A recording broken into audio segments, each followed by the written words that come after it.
Hello and welcome to the Nattercast for Game of Thrones episode 410 entitled The Children. I am Jason Schenkel of Schenkel Studios and I am here as always with my small council. Say hello, small council. Hello. Small council. Hello.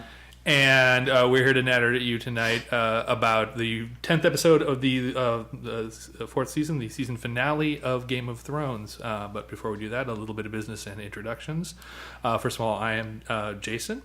And we're here tonight with the limited small council. Shane Bowman and Alan are on assignment. In Yunkai. And in Yunkai. So we have, what happens in Yunkai stays in Yunkai. Mm-hmm. So Sion is with us. Say hello, Sion. Hi. Danielle. Hello. Molly. Hello. And, of course, me.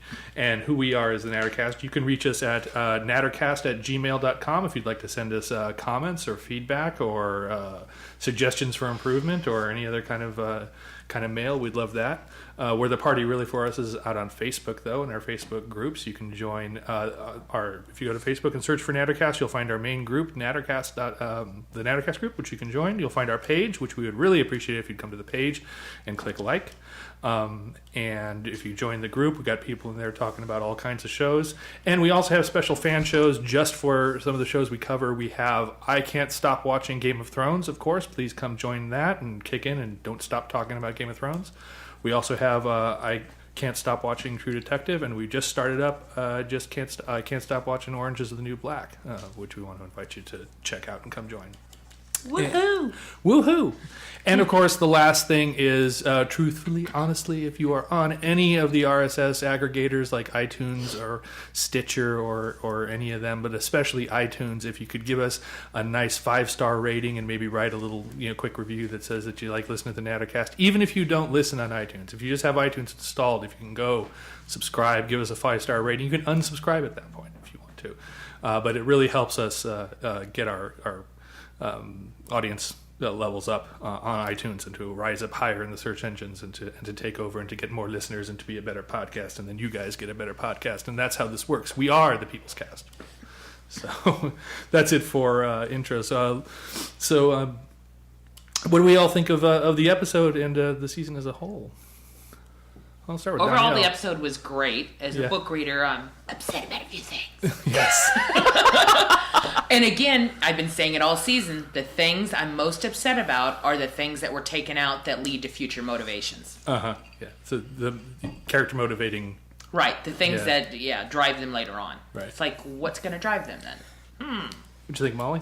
Well, as a show watcher, I thought the episode was fantastic. I thought it tied a lot of loose ends together and left just enough so that you were like, oh, where does that go? Yeah.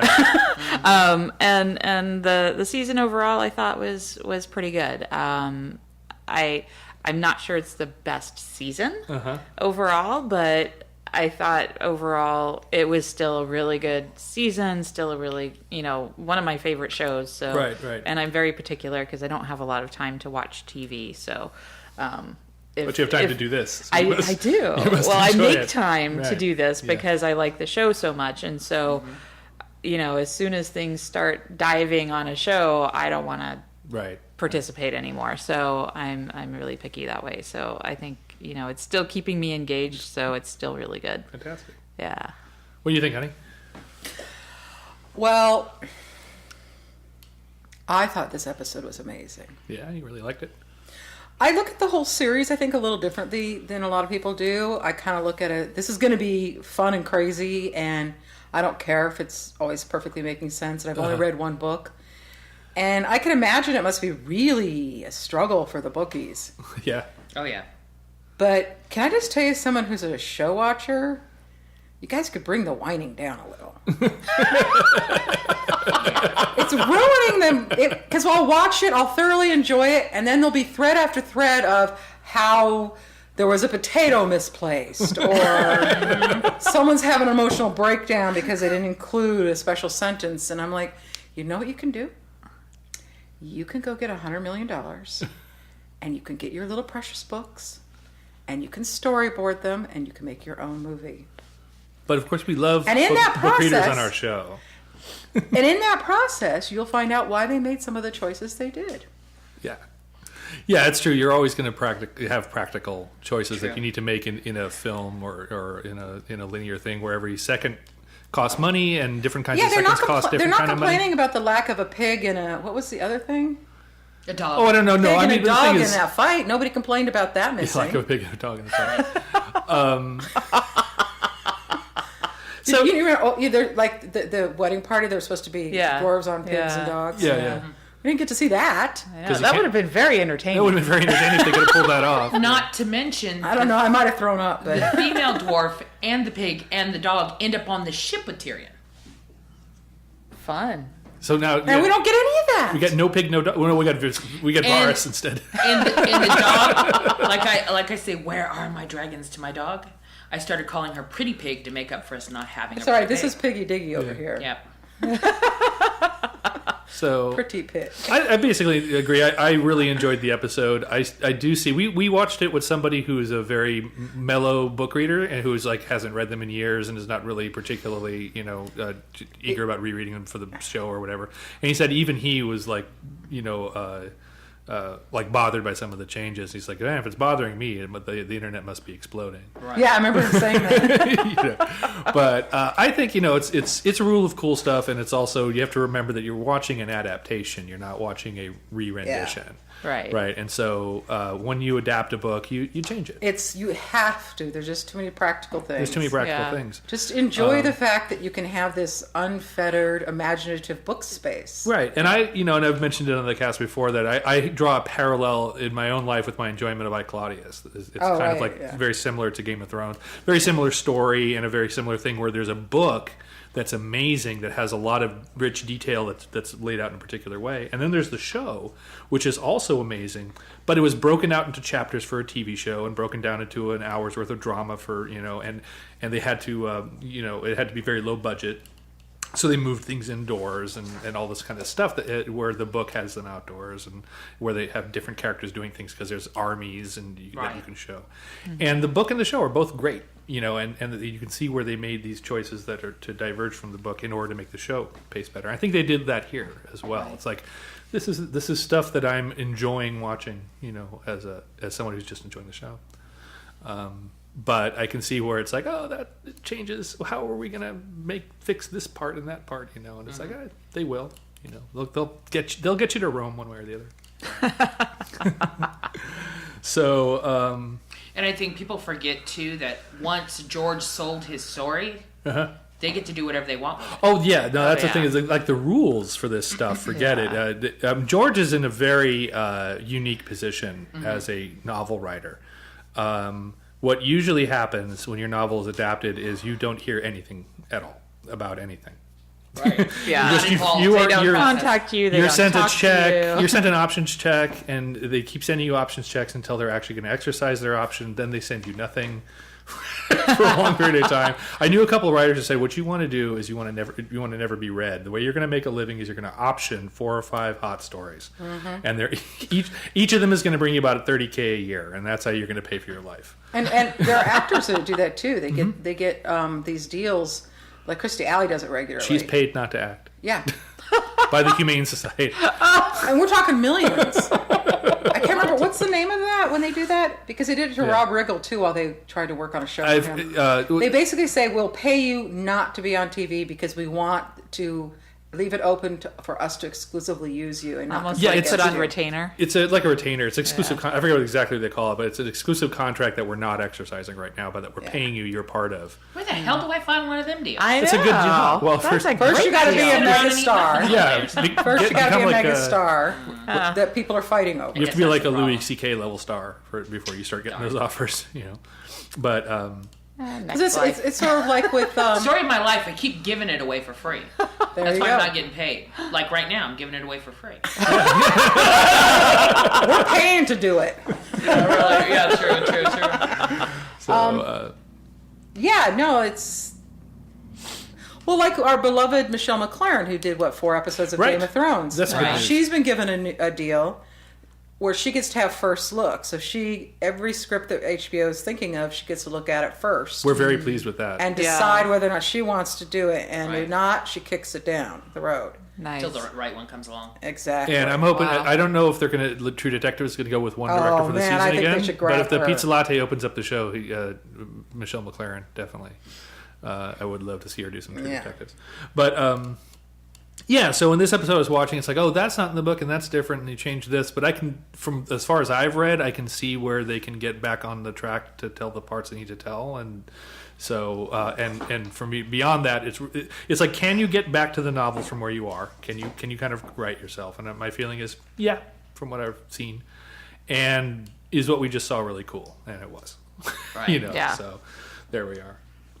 Okay, well, let's get into the recap then, without any further ado. We're starting off with me, and I have let's get the easy stuff out of the way. I have Daenerys. I'm not even going to recap. Basically, so she's up, she's in her crown, she's still seeing people one at a time. doing She's crown still in a stuff. blue dress. She's still having long conversations with peasants one at a time, as there are hundreds and thousands of them lined up outside of her place with the bones of their dead children and stuff like that. And she talks to, so she, the ongoing Daenerys civics lesson in how to govern. First, we hear from Fenez, and Fenez is an old man and looks a little bit like a Pirates of Penzance character. Great character looking at. Great look, yeah. It's like quite the barber they must have there. Mm-hmm. And he's saying, he's old. He was a teacher for children. He and his master had a good relationship. It was basically his life got taken away by this whole thing.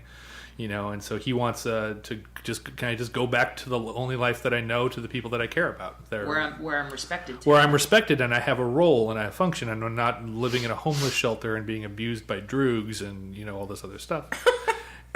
And so she lets him get a 1 year. I guess it'll be 1 year revolving at a time employment contract. Yeah, my thought on that was, she went from freeing them. Yeah, this is the whole slavery thing we did here. We had slavery, we freed the slaves, and then they all wound up back in sharecropping contracts because Right. there was nothing else for them to do, and no one would take them. Yes, and so they wound up almost in the same situation, but actually worse. And it's pretty clear from what Barristan says that the masters would intend to do something the same as they would have done here if they were given the chance to re-implement slavery, which, as you point out, they basically did. Sharecropping was basically continuing slavery between that and Jim Crow. Right. You can't vote, and you can never earn money on the property that we're letting you use. Right. So the game's rigged against you.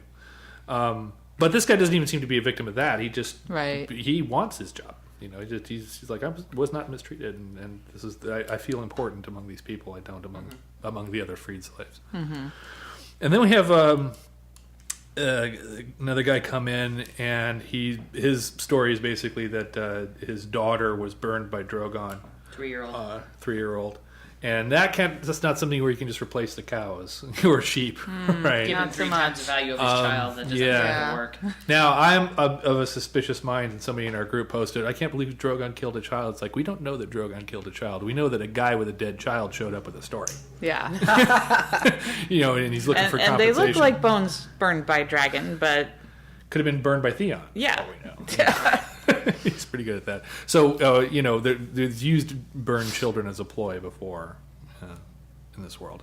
But Daenerys buys it, and so she brings Viserion and Rhaegal into the catacombs. And the Breaker of Chains has had apparently giant dragon chains forged. Yes. I was watching, and it's like, why did they have these here? Right. People were saying, she must have had them forged recently. She must have been figuring that this is going to be a problem, and she's going to need to chain them up, so she got some dragon chains forged. That sounds like some good bullshit. That sounds like some bullshit to me. I don't know. Yeah. Apparently they just have dragon-sized chains just ready to go here. Right. And Drogon's nowhere to be seen. And it was a little heartbreaking, the her putting them in there, and It was. they're Yeah. eating their food. That and was running around. horrible. Yeah. And they're like, "Oh, mom, Boo boo. you know." Yeah. But I'm so used to ending the season on her Yeah. that I'm like looking at the clock going, really? Is that it? Are we done? Especially because at the end of her scene, when Good she point. shuts the door or shuts Yeah. the vault or whatever it's called, Yeah. it goes black for quite some time before we shift to the So you next thought scene. it was dropped So I'm like, cut to black on really? that? Yeah. It's over? It's supposed to be longer. No. So But usually we get the pop scene crowd surf or something. For Yeah. yeah, no, she's Yeah. she's got some crowd surfing. Christina Aguilera has some crowd surfing to do. Yeah. So, as Danny sequences go, I thought this was pretty good, especially anything, Back to the Dragons. And Selmy is making a good case, for him being a decent advisor. But it suffers from the ongoing problem that we've talked about, which is it's not connected to the main story. Right. Right. It's by and large a series of abstract lessons. It's like kind of like Rick Grimes stuff from Walking Dead, like abstract lessons in leadership. That And it's just real repetitive story. it's real repetitive. Yeah. So okay, you change up the dragons. There you go. But more fun than that, the other segment I got is Brienne and Pod. I loved this shot of like the moors, and Brienne just pops up like a meerkat, Yeah. And he's shitting. and he's off pooing. There's a lot of pooing going on. Yeah. This Two episode. really shitty deaths. Yeah. So Pod is off taking care of his morning rod, I guess, and Brienne pops up and like looks around, and the horses are gone, and she asks, how'd you tie them in? I tied them in a figure eight, the way you told me. It's like, if you've done it the way I told you, they'd still be here. Yeah. We got about 30 miles to go. You're carrying the saddlebags, Yeah. and then With it's that not. hard ass biscuit in it. It's not yeah. clear how much time passes because it seems like she's just walking like around the corner where they just were. Yeah. But she sees Arya, water dancing there, and then and of course the Hound is off dealing with his morning ritual. Right. It couldn't have been too far if everyone is I having think their there's Yeah. morning. morning for some reason. I don't know. Yeah, it's a bad day for shitting. One you need to be paying attention. And then she recognizes Arya, and I have a little audio here on that. I think I have it in the right place. Yes, I do. For a change, I'm starting to do things right. Season's over. Yeah, right, exactly. You're Arya Stark. I asked if you wanted something. I swore to your mother I would bring you home to her. My mother's dead. I know. I wish I could have been there to protect her. You're not a northerner. No, but I swore a sacred vow to protect her. Why didn't you? She commanded me to bring Jaime Lannister back to King's Landing. You paid by the Lannisters. You here for the bounty on me?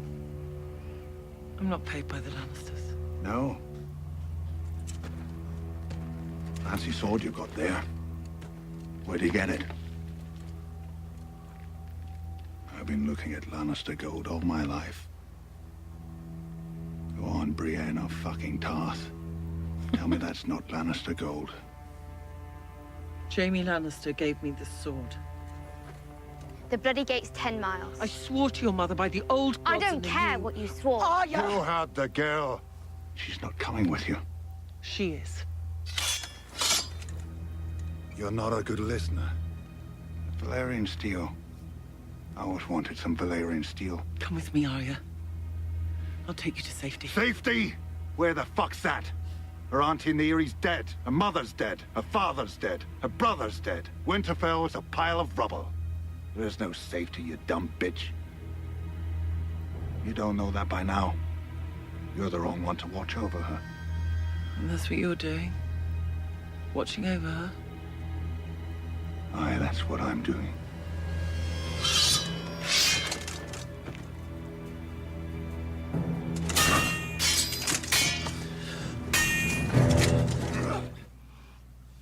So that was a great build-up, Yeah. And there's a lot of controversy about adding this scene. It's not in the books, but that was a real Clash of the Titans. It was like Right. you're watching these two characters draw on each other, and it's like this is going to be good. Like this is probably the best fight matchup that we've seen. I guess since Oberyn and the Mountain would be the other one, right? Yeah. Right. And this fight is brutal. Right. I mean, just punching and kicking in the groin. There are no rules. When It's- we were watching, and it was two of us guys, and when she gets kicked in the groin, the guy we were with is like, really would it hurt that Oh, much? It's like, yeah. oh yeah, it would. Women have the same sensitivity. It's just Yeah. it's just tucked underneath a little. Yeah. It's not hanging it quite so loose, but you could. Nobody likes getting kicked And that wasn't a little in the pony area. kick. That was No. Yeah. that Yeah. was Metal. serious. That- full force. How about that scream? Just like that guttural scream. Yeah. That fight was one of the best I've seen on TV. And then she goes Tyson on him. Yes. Arr! And she's I was screaming that. You go, deflecting his Tyson! knife, and it's like goes Tyson Yeah. just to distract him with some pain, and yeah, Oh, that was it was really amazing pleasing. fight. It was really pleasing. And they were so well matched. Yeah, I did think the exchange right before the fight with Arya and Brienne was kind of interesting because it's like, she's seeing a female sword fighter right, Yes. for the first time. yeah. right, And then she sees, even though she doesn't trust her, she doesn't want to be with her because of the whole Lannister connection. Right. She still sees her beat the Hound. right. And I put in my notes, just when we think they're going to start the girls only fight club, here comes the Hound to, and then reality sets in. But I thought that was a real interesting thing because it kind of gives her some insight into, it's not such a weird thing that Right. I can use a sword. It's not such a weird thing, but also some of the Hound's lessons as well, which is Right. that Brienne did not elegantly water dance her way around. Yeah. She bit ears off. She Yeah. got kicked in the groin. She had, barely survived. Any They fell serious- down. but any They fell down a serious- ridge together. Any serious you know? fighter will tell you, you play dirty when it's a real fight. Right. Right. Yeah. You don't Yeah. dick around. It's if you can't get away, you play dirty. Yeah, Yeah. we Oh, were going to film a fight, and one of the Yeah. fight coordinator guys we were saying we wanted. But to I've already, realistic. I've known that. Yeah. We've all known that, but he confirmed it. He Yeah. was like, the way you fight is you fight as dirty as you can. It's about Right. getting away or winning. Yeah, you want Right. to get away or Nothing win. else. Yeah. See, and although this scene wasn't in the books, it really is a merge of other scenes in future in the books. Oh, Yes, interesting. and- It's a merge, It some things accomplishes. have kind of been brought ahead of the game, other things delayed. But she never fights the Hound, but she fights someone that is disguised as the Hound and is pretending to be the Hound. Yeah. And it's actually Rorge, who Arya just killed a few episodes ago, Oh, okay. Okay. who looks nothing like the Hound. No. Right. So they're obviously just bringing a bunch of storylines together and tightening it up. Right. Yeah, and I think it accomplishes And this the is much same more thing. exciting. This was much Yeah. more exciting. We really want to see the Hound and Brienne fight it out. We hell realize that with Jamie disabled, these are now the two peak fighters Right. that we're following as And characters. she's already whooped Jamie's ass too. And she's so whooped that Jamie's really ass. tells us how good she is. Yeah, Right. and she's holding her own against a bear, armed Yeah. with a True. broom and wearing a dress. you Yeah. know? Right. So that was quite something. She's a very nice, handy lady to have around. Yeah, Absolutely. and so this was one of my favorite scenes in a long, long time. And Yes. I'm paying attention now to Alex Yes. Graves. I think And my he's really girls, gained my I've not been respect. able to get them into this series, and they all came in and they were like, "Who is that badass big bitch?" Yeah. And now they just sat there on the edge and they were enthralled, and now they all want to get caught up suddenly. Oh, there you go. very That good. and I got them involved in Arya's storyline. Yeah. Because they know that the actress is named Maisie Williams, which Maisie is my Right. dog's Yeah. name, which was a coincidence. I didn't actually name her that, but But you kept the name intentionally because yeah. I like it. I just liked it. It suited it's her, great. so we changed it to Maisie Jane. But and she's a new puppy and she's now Tyrion's girlfriend. yes, Yes, they had a little. Our dogs really like each They had other. a They have a little play outing. date and they really like little each play other. date. Tyrion really studied it up and was really prancing around. Oh my god, he sat like a gentleman in the car, didn't act like a weenie. They're It was going to great. dog prom together. Yeah, really. We should dress them up. But I actually For went dog on prom. YouTube and I found a video that was Arya's journey from the first season. And so my kids got to see how young she was when she started the show and everything. And then one of my kids was like, "Oh, that episode you showed us." And I go, "That wasn't an episode. That was everything that happened to that character that season." And she's like, "Whoa, they did a good job on that." She actually thought it was an episode. episode. Nice. Speaking of which, we have some. I forgot the listener feedback. We actually have some listener feedback on the Hound We section. have lots of feedback. beautiful feedback. But look at the yellow one. Looking for the I love this color coding. color coding system. So you want me to go here? Yeah. The first one is Katrina McDowell. Interesting. No more auntie. No more bounty for the Hound. Does he really have to have a reason to fight for Arya? He might just say, "Take her!" Brianna's oath to Lady Cat to find and protect Sansa surely will extend to her other daughter as well. Mm-hmm. What is the plan to protect them? Stay in the Eyrie? Or Eyrie? Yeah, staying in the Eyrie would probably be the best way to protect them. But you still have Littlefinger, who you don't necessarily know what his intentions are. So I guess, but you have. Well, they don't even know Littlefinger was there, though, too. true. Okay, go on. Jackie The Hound knows what Burgett. Littlefinger is. Cersei had no intention of remarrying, and what did she do? She ran to Jaime and made all nice, ignoring her previous revulsion for him, and Jaime, like a silly mutt, fell for her bullshit. Prior to the fight scene with Brienne, the Hound told Brienne, "Yes, I'm watching her," meaning Arya. I believe he really meant just that. He'd grown fond of her, and all that shit talk he did at the end, she knew it was just that. Yeah. Someone earlier thought she was heartless, but I don't think so. She also cared for him and couldn't bear to kill him at the end. She was in shutdown mode. I'm no doctor, but she had all the earmarks of PTSD. I don't know. I think she just didn't. I think people were saying, that she was giving him mercy by letting him live. I don't think so. I don't think so. I think she's been cruel. What do you guys think? I think she was considering putting him out of his misery, and then he started begging Right. to be killed. And it turned her off. And that you can almost see it in her face. It's just like bam, a light switch went off, and she's like, "No, fuck you." Yeah, And I don't think she felt the need to kill him anymore, Right. like when he was on her list. Right. She doesn't, but at the same time, if she put him out of his misery, Yeah. kind of better let him, I don't know. It was clear, I think, in the books. I think it's when he said he should have raped Sansa. I think that did it for her. It's Yeah. like, A, I know you're trying to get a rise out of me, but B, no, here's the rise. Yeah. The rise you're going to get is I'm going to leave you this way. Yeah. What's funny is he's saved both Stark girls numerous times. Right. Yes. Yeah. He's got a soft spot for both of them. Yeah. We get to see if Arya can play the game. I think Arya was a complete cunt in this scene. Yes. And I'm okay with that. But I'm okay with it. That was my favorite character, Hound. Yeah. It's my turn to feel the pain. Oh, baby. Everybody pity me. It's all about me. It's going to be okay. He's in Hound Heaven. Oh, Jesus H. Christ. We don't know. We didn't see. We didn't see you him never die. know unless you see. All dogs go to heaven. R'hllor might come through. I'm totally talking off shit. I'm not going from books. We don't know. I don't know. Mel Brooks is going to come riding by and say, There you go. "All Perfect. right, we got another one." You have another bit of a Oh, we have feedback lots. there. Yeah. We have the Z. The Z. Yeah, Guys ready? Philip Zierman. Ready for some schooling? Oh, we should really give him a shout out for his live tweet. Oh, what did he do? Well, he did a live tweet of Game of Thrones for us this week. Not and- on Twitter, but and in he- our group. and Comment group, just like yeah. a mass comment block. It's- We're gonna have to yeah. find a way to publish. He it. does. He does really good. He's good at that. He brings Yeah. the Z. He brings the Z. Yeah, because he's he on East Coast time? Yeah. Yeah. Yeah, and he starts doing these sort of cryptic, very funny, like one-liner blogging as forgot who- comment after comment while he's Yeah. watching before the Yeah. rest of us get to. It's very fun. Yeah. Somebody said they thought about just publishing them out of context. I'm thinking I might try one of those Family Circus crossovers. There you go. Anyway, sorry. So, Philip Zierman, at the risk of having some of the nerd rage directed my way. Yeah, I know. There's just so much of it. I was actually kind of glad that they dealt with Jaime springing Tyrion the way they did in the show. Me too.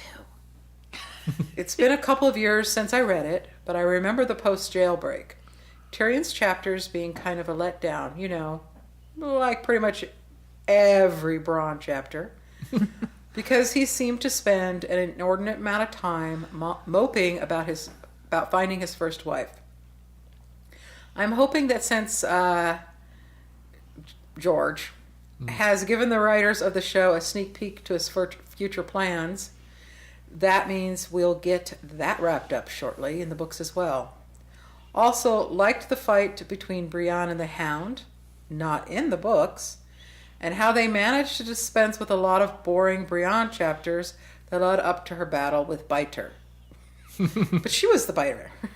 Well, that's what her fight was really with Rorge and Biter in the books. When Rorge and Biter are already dead in the show, but he took a big chunk of her cheek. Nice. And he got severely infected. Oh, even better. Yeah. Also, call me old-fashioned, but I'm not really interested in seeing a beautiful woman get facially maimed. And glad that they reversed things on the show. So he doesn't like the biting of girls, just the biting of boys. Well, You can bite. A girl can put her mouth on an unsavory ear, bite it through the cartilage. Yes, she can. Get it all bloody, and then spit it. And in the entire ear, not even just a chunk. And Philip has no problem with that as ladylike behavior. Yeah, really. But if a woman is a victim against her will and gets a piece of her cheek bit out, well, there we go. that can't be tolerated. That can't. No, not at all. You know, Philip, I'm being very sarcastic. Yes. Okay, more good Philip stuff. Tywin had a great moment with Cersei that explored her motivations, which is a good, since as the regent of the king, without her father's influence, she's going to be running things in King's Landing. Also, nice foreshadowing with the mountain. What, the tubes? Yeah. We don't want to spoil, but the mountain story is clearly going somewhere. It's going to be fun. Well, it looks like it's going someplace different than the books. They give us the impression that he's being brought back to life. Some Frankenstein and shit. he will be different. He will be different. Altered, but I thought he died in the just books. as strong, if not stronger. No. From the poison. It took a long time, and it was a horrible... He was poisoned. He was dying. It was right. But they went to this extraordinary length to... What I did miss is they had him... He was like howling in pain, and I wish we'd saw some of that just for fun. Yeah, they should have just sound cued it over the establishing shot. Right, or from another room we hear him. You just hear howling, and you see King's Landing, and then you pop in and you see Cersei. Yeah. That would have been good. Okay. The only disappointment I felt that I really wanted Stannis to come to the rescue in last week's episode. So much of the weakness came from having such a monumental part of the story resting on the shoulders of characters that television watchers really haven't bonded with. The Stannis version of Mance Raider, Battle of Wills, was great, particularly since Stannis didn't bellow and thump his chest. He just reminded Mance that the lives of his people are Stannis' hands, so he may want to have one of his spear wives make him some fireproof knee pads. That's good. Stannis the man is. All right, yeah. So as I mentioned in the feedback, the next thing we have with the Arya story line is Hound is pretty wounded. He's laughing, killed by a woman. He tries to goad Arya into killing him and does not. And she goes off stony-faced and riding her horse. I guess the reason we had to have Pod and Brienne lose their horses is so that Brienne can't just ride her down. Right. Yeah. She's going to be following the river line. Just right. Right. It's funny that her and Jorah both rode off on white horses, though. Right. Yeah. Yeah, that's true.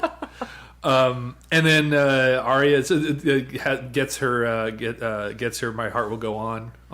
Yes. Gets on the boat and we get a payoff on the iron coin of Braavos, the Valar Morghulis. In an article I read with interview with Maisie Williams, she said that was done on green screen.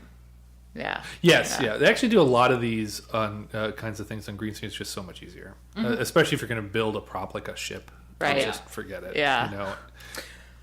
And the nice thing about doing a ship on green screen is that if it's moving a little bit, you're not going to notice it. You can, like a lot of times in the back, creating a background in a green screen that stays stable is tough. Oh, right? yeah. If it's supposed to be concrete and integrated, it's like nothing moved this relative to that.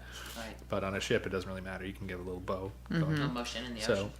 Yeah, and we write off, and that's actually the end of the episode. But since we're going character by character, there we are. The interesting thing about Arya is that the first thing she asks is to go north to the wall. Right. And then he's like, I ain't going I'm north. not going to the wall. God, I'm going home. And then she says, "Fuck that, doing what I should do. I'm Right. doing what I need to do for Right. me." Yeah. Right. Yeah. As soon as she hears the word Bravos, it's like, ding. Ding. I have my get to Bravos free card. Exactly. Yeah. And it worked. It worked. Yeah. Finally, something actually gets paid off in the Stark's favor. Yeah. This is like the And first again, thing. this is another line that of story that they just really simplified. It made it so much easier because she actually went into town and all she didn't take his money like she should have. Because I'm like, you stupid! Why didn't you grab his money? Oh, yeah. And then she gets to town and she's trying to sell the horse to get passage. Oh. And they're like, yeah, a little riffraff like you. Who'd you steal this horse from? This is too fine of a horse. Yeah. So then they lowball her. And then she doesn't have enough money for passage. And then Right. she's like, wait a minute. Down in my chonies, I have a...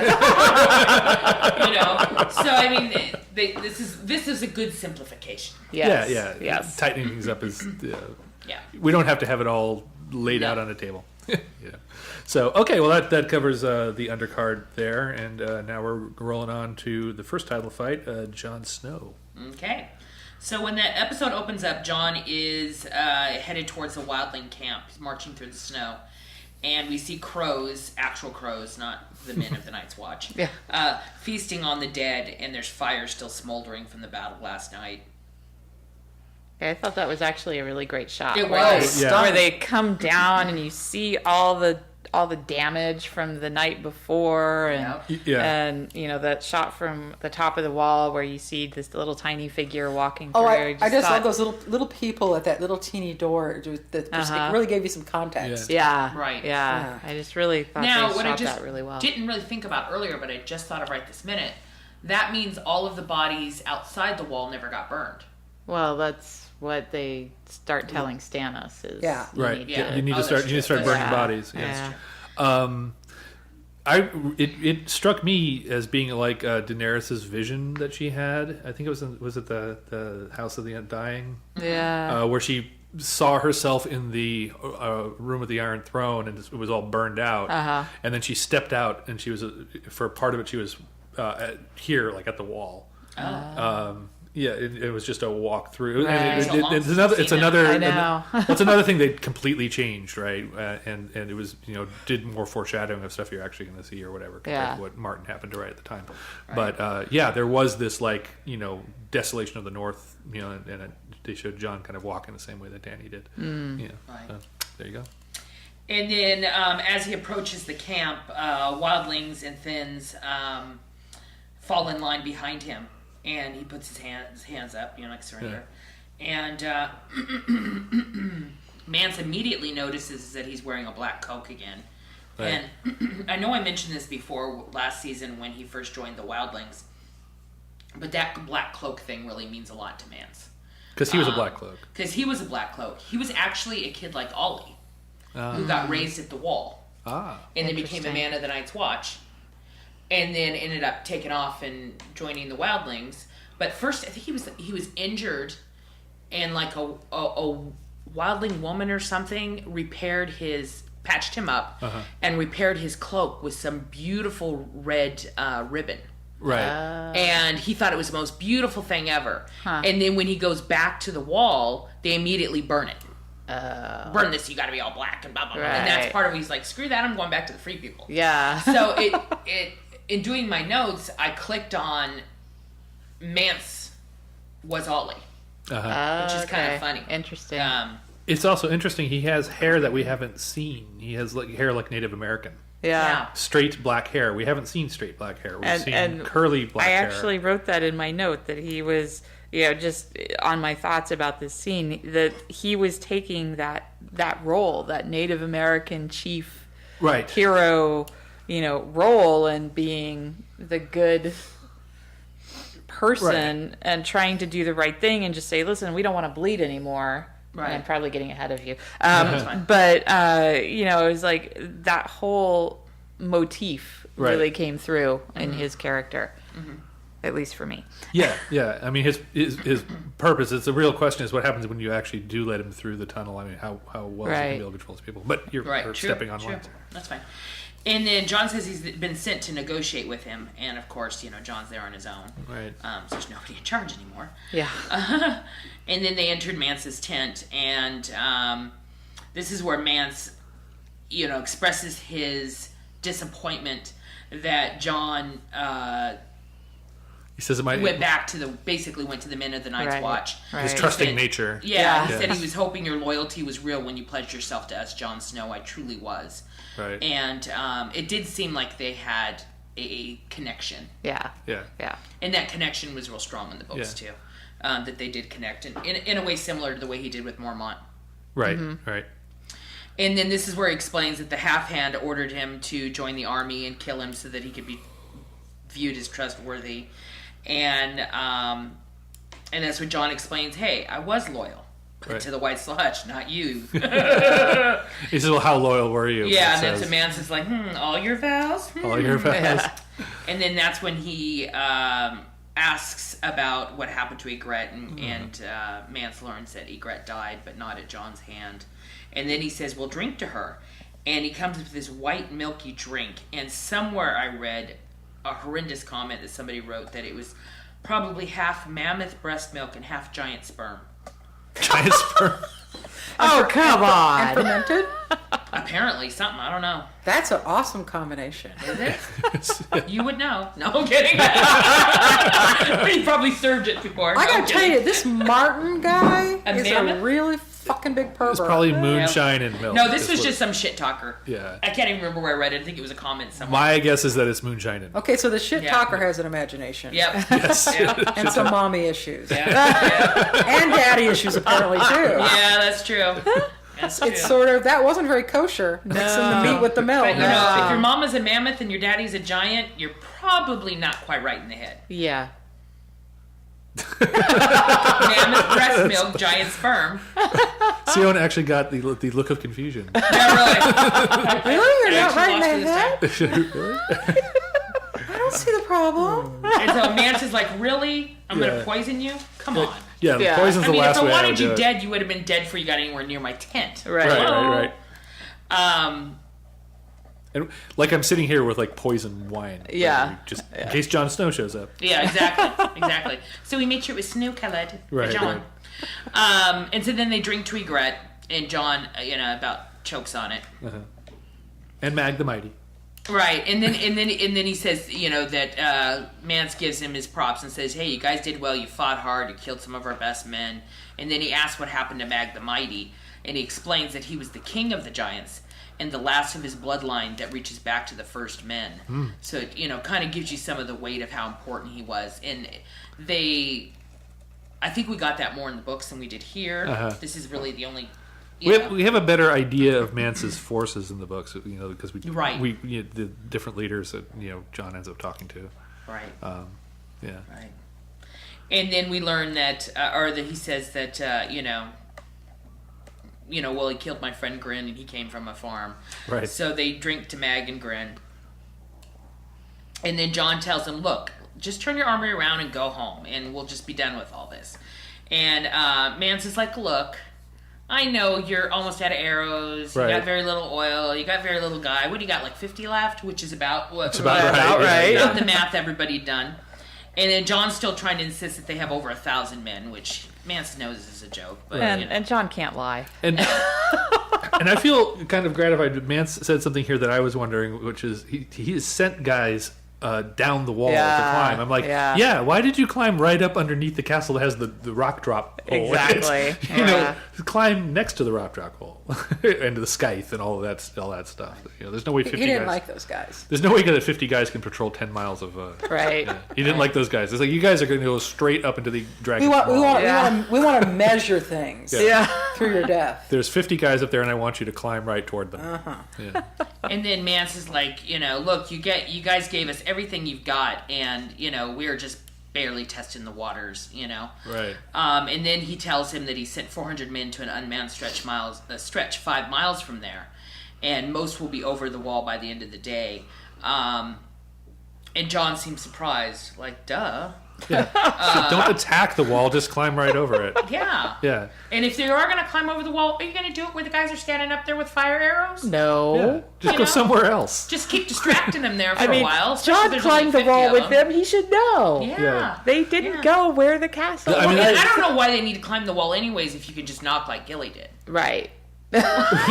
I've got the baby. I've got the baby. Let me in. Yeah, exactly. I'm totally not Mance She had Raider. no problem getting back in. That would have okay. I would have paid $5 for that, for like Mance Raider in a ghillie suit, like a little outfit with a hoodie. It's Gilly. I'm here for Samuel. I've got his babies. He's got like this porcupine. And big sound. He's got a hedgehog in a blanket. And they let him in. And then Mance explains that they're not here to conquer. We're just here to hide behind the wall just like you are. Right. And he explains that, look, I'm just looking out for my people just the same as you are. And we both know winter's coming, and that if my people aren't south of the wall, we'll be worse than dead. And we can all kind of imagine what that could mean. So here's a question. We later on have the scene with Tywin where he said, he's like, I wasn't going to let them kill you. You're my son. Were you really worried? And he does a good read of the put the crossbow down and we'll talk, line that nobody ever buys. Right. And it made me wonder to what degree here is Mance. I think to a tremendous degree he's lying to Jon Snow. He's like, oh, just give us a place to hide from the winter. My people are going to die if we don't, get south, and we need your tunnel for that. And we'll just take a little land and not invade. It's like, you have been slaughtering people. Right. Innocent people left and right. There's no way I'm like 100,000 armed bandits loose in this, part of Buddy the Grit had a point last week that, was it last week? Yes, it was last week. That, her people on their side of the wall have been hunted by the Night's Watch forever. Yeah. Too. Okay, So. that's true, but that's still that's all the more reason not to let them loose in the north. True. I mean, I'm not saying you trust him for shit. Right. But it just seemed like the same situation. It's like, oh, come on, John. We're just a bunch of poor, starving. Right. Let's let us through. Put the crossbow down, and we'll talk. Right. Yeah. So basically, man says, look, you want to make a deal? Then go back, open the gates, let us through, and I swear nobody else will die. Refuse, and we'll kill every last man at Castle Black. And John knows that they will. They will. Yeah. Just a couple of those giant arrows will do it. Right. Just keep shooting it with giant arrows, and then there won't be a Castle Black. How many Exactly. giants left? Well, you can find another giant who can pull that bow. True. Yeah. True. They don't say whether the giants are gone. They just say Mag was the leader. Yeah. But Yeah. I know there's very few left. But Yeah. and then John reaches for a knife. I think that's what he was doing. He was gonna kill. to try to kill Mance, but Mance catches him. He's obviously not very slick. And he says, are you capable of killing a man in his own tent when he just offered you peace? Right. That's a good point. And then the horn blows, and we're like, oh shit, what's happening? More horn action. Yep. And then Mance is like, hey, is that, is it you guys? And he's like, shit, dude, you just told me we don't have enough guys. How do you think it could be us?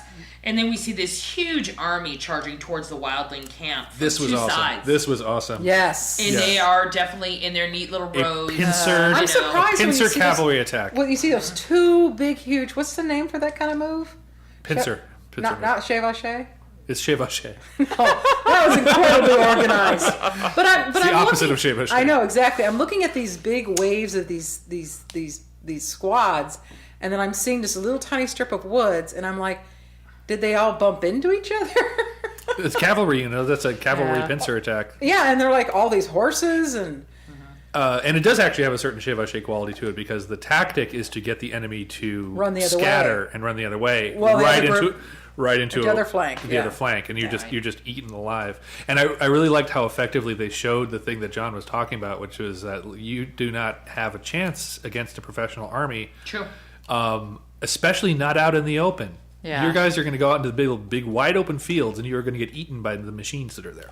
Right. And we saw a little bit of this with Also, and then Wildlings are Stannis. better at sneak attacks. and then all the little leaders are sitting there having their little chat, and They're moot. And a few horses go by, but if you look at that overshot, you see this huge amount of tens of thousands of soldiers coming in. Yeah. But when you see the close-up, you see a couple of old men with thumbs up their butts just chatting, and nobody slams into them. Nobody's like, well, the I don't think they were targeting the leadership.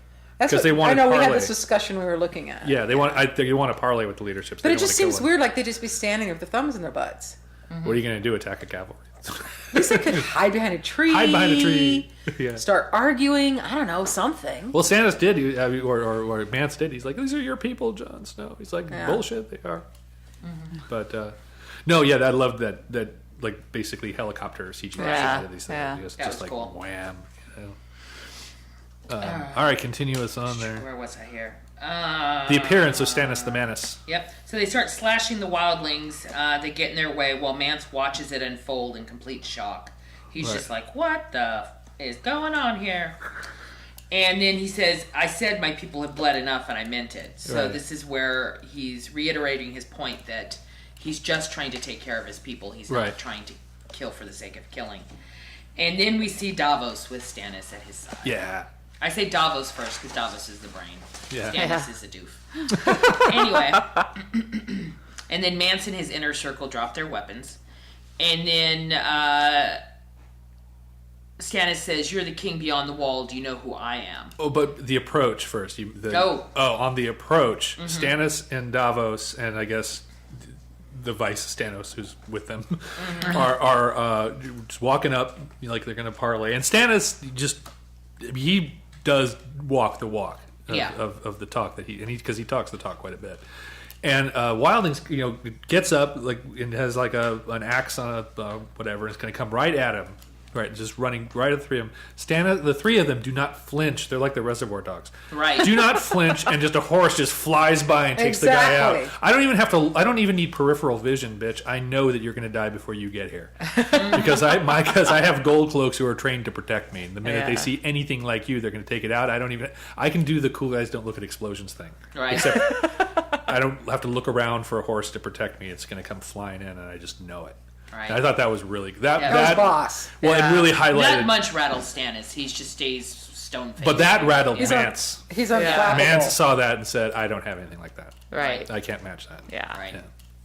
Right. So, cool.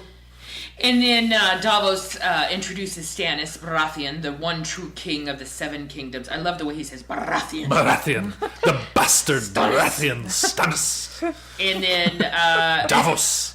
And then Man says, we're not in the Seven Kingdoms and you're not dressed for this weather. Yeah. This is some total have a good Reservoir Dogs. point. Yeah. Yeah. And then they're trying to get him, Mance, to kneel to Stannis. And he's like, bitch, we don't kneel. Mm-hmm.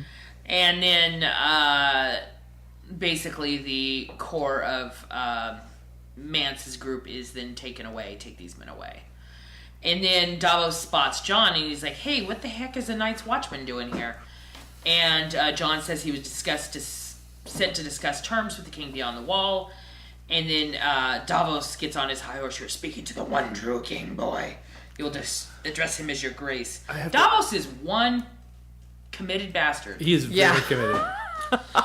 He's practically unsullied at this point in terms of his just single-minded devotion to leadership. I know. Leadership. And then Jon says, I know he's the king. My father died for him. My name is Jon Snow, your grace. I'm Ned Stark's son. I was wondering if I was going to say that, if he's going to say Ned's bastard or what, Yeah. And it is a good reminder, too, when he says my father died for him, because even though nobody likes Stannis, including Ned Stark, Ned went by who should be next. Right. If they are not Robert's kids, then it should go to Robert's oldest brother. Right. And he's like, yeah, I don't like the fucker, but what's right is right, And Renly certainly had no claim. Renly's claim was based entirely on popularity. Yes. Yeah. People like me, so it should be me because It was based on people not liking Stannis, too. Yeah, people don't like Stannis, they like me. Right. And that was actually, again, another I, Claudius thing. It's very much in I, Claudius, there's this theme of brothers where people really like one and don't like the other. So Tiberius, nobody liked Tiberius, everybody liked Drusus. Right. Nobody liked Claudius, everybody loved Germanicus. So all there's again and again we see these pair of guys who are in line for power where the public doesn't like one and they like the other. And so I thought that the Renly and Stannis thing was kind of like that. Right. And then Stannis asked Jon what he thinks he would do with him, and he says, hey, I was his prisoner. He could have tortured me, could have killed me, but he spared me. and I think my father would have taken him as prisoner and listened to what he had to say. And so Stannis then takes him off. And then he's like, hey, by the way, Your Grace, if my father had seen some of the shit I done seen, burn these. So That's right. At least Stannis is actually listening. Yeah. Yeah. Which Stannis doesn't often listen, and Jon doesn't often get people to listen to him. See, I like and hate Stannis because on the one hand, it's very good to have a guy who you know is going by a very rigid set of rules that you can understand. True. Right. On the other hand, if a guy who won't listen to reason Yeah. in moderating those rules, it is tough to deal with. Yeah. True. But it's like a computer. Computers don't listen to reason. Right. Yeah. Yeah. So I'll just have one thing to say about this, and that's as a show watcher, it took a little bit to pull the pieces back together, Right. because we've seen so little of Stannis. Right. It was like, wait, who's attacking? What's happening And he here? was coming out of the blue for you guys. We yeah. knew eventually he was going to make it to Yeah, the and Right. it was like, oh, okay, Rolodex back, several episodes, and they say, oh no, he's going north. This must be all of the men that he bought with the loan from the Iron Bank, and Right. this is Stannis's forces. So that was the one thing I was like, something. Isn't quite right. They didn't quite They establish it didn't as well. Yes, No. Yeah. it wasn't There- quite as well established. There as is it a should little. have There been. was a little bit of talk last season. Melisandre talked about how a king must rule, and Davos said a king must rule to him several times. And Right. so that was like the hint that he needs to go someplace where he can govern, Yeah. rather than be fighting off an allegedly legitimate government. Right. It was in the books. It was Melisandre's influence too. Yeah. Instead of running around saying "I'm the king," and trying to prove it, just go fucking be the king. Yeah, Yeah. and that goes Yeah. what Tywin ends up saying Yeah. is that kings don't have to say "I am the king." Right. Right. You just go Yeah. be the king. Just go do what needs to be Yeah. done. So it's better established in the book. Here, it's a little bit like the cavalry coming out of nowhere. Right. Right. Right. It's Yeah. like, oh, Riders Yeah, of if you- Rohan, I guess, have arrived. if you weren't anticipating, I can imagine it would be very confusing. Yeah. Yeah, Yeah. But it is definitely one of the better hookups in the Yes. story is Stannis plus Jon. Yeah. It's like, Right. that makes sense to put these characters together because Yeah. Stannis can solve the problem that Jon has. Right. Which is, men. Even though he doesn't have enough men to attack King's Landing, he's got more than enough men to defend the wall. Right. Right. And so that's the idea. Yeah. Right. Yeah. And the other thing I don't think Stannis will have a problem with burning the dead now. Yeah. Because, fire. Fire, yeah. No problem. Right. Relore. And then in the next scene, we see Maester Aemon saying words over the dead, and they have the Night's Watchmen's bodies stacked up in this massive funeral pyre. Yeah. I think they're stacked like 4 bodies high or something. Yeah, it's pretty pretty bad. massive. And then he ends it with, and now their watch is ended. That's right. And we see Grin's face laying in the pile, and it's kind Yeah. of sad. Poor Grin. Yeah. And then Jon lights the funeral pyre as Stannis' inner circle and the surviving Rangers watch on. Mm-hmm. And then we have an interesting scene where Melisandre is looking through the flames at Jon Snow. Right. And she's just staring him down like, don't I know you from somewhere? Yeah. Yeah. So that's all I'll say about that. This But all- that'll be interesting. We can discuss that in spoiler section. Yep, that'll be interesting. And then I think we have some Tormund audio. Yes, we have some audio. He goes in to talk to Tormund, who's being held Who captive. Stephanie Brown Anderson is having a complete crush on. Yes. Yes. Just, this is for you, Stephanie. Here's Stephanie. I don't normally do redheads, but I like his gruffness. Yes. Yeah, so here comes the ginger of the north.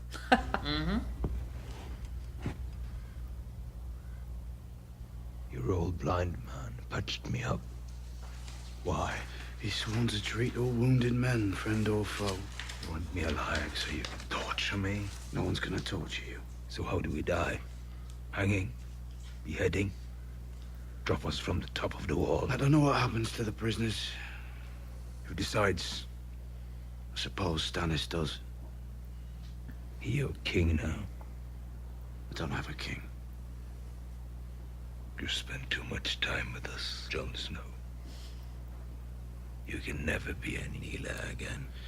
We're gonna burn the bodies of your dead. Do you want to say any words over them? Words? What kind of words? Funeral words. I don't know how the free folk do it. Do what? Say farewell. The dead can't hear us, boy.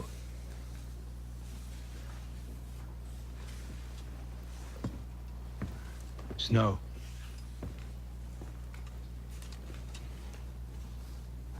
Did you love her? She loved you. She told you? No. All she ever talked about was killing you. That's how I know. She belongs in the North. The real North. You understand me?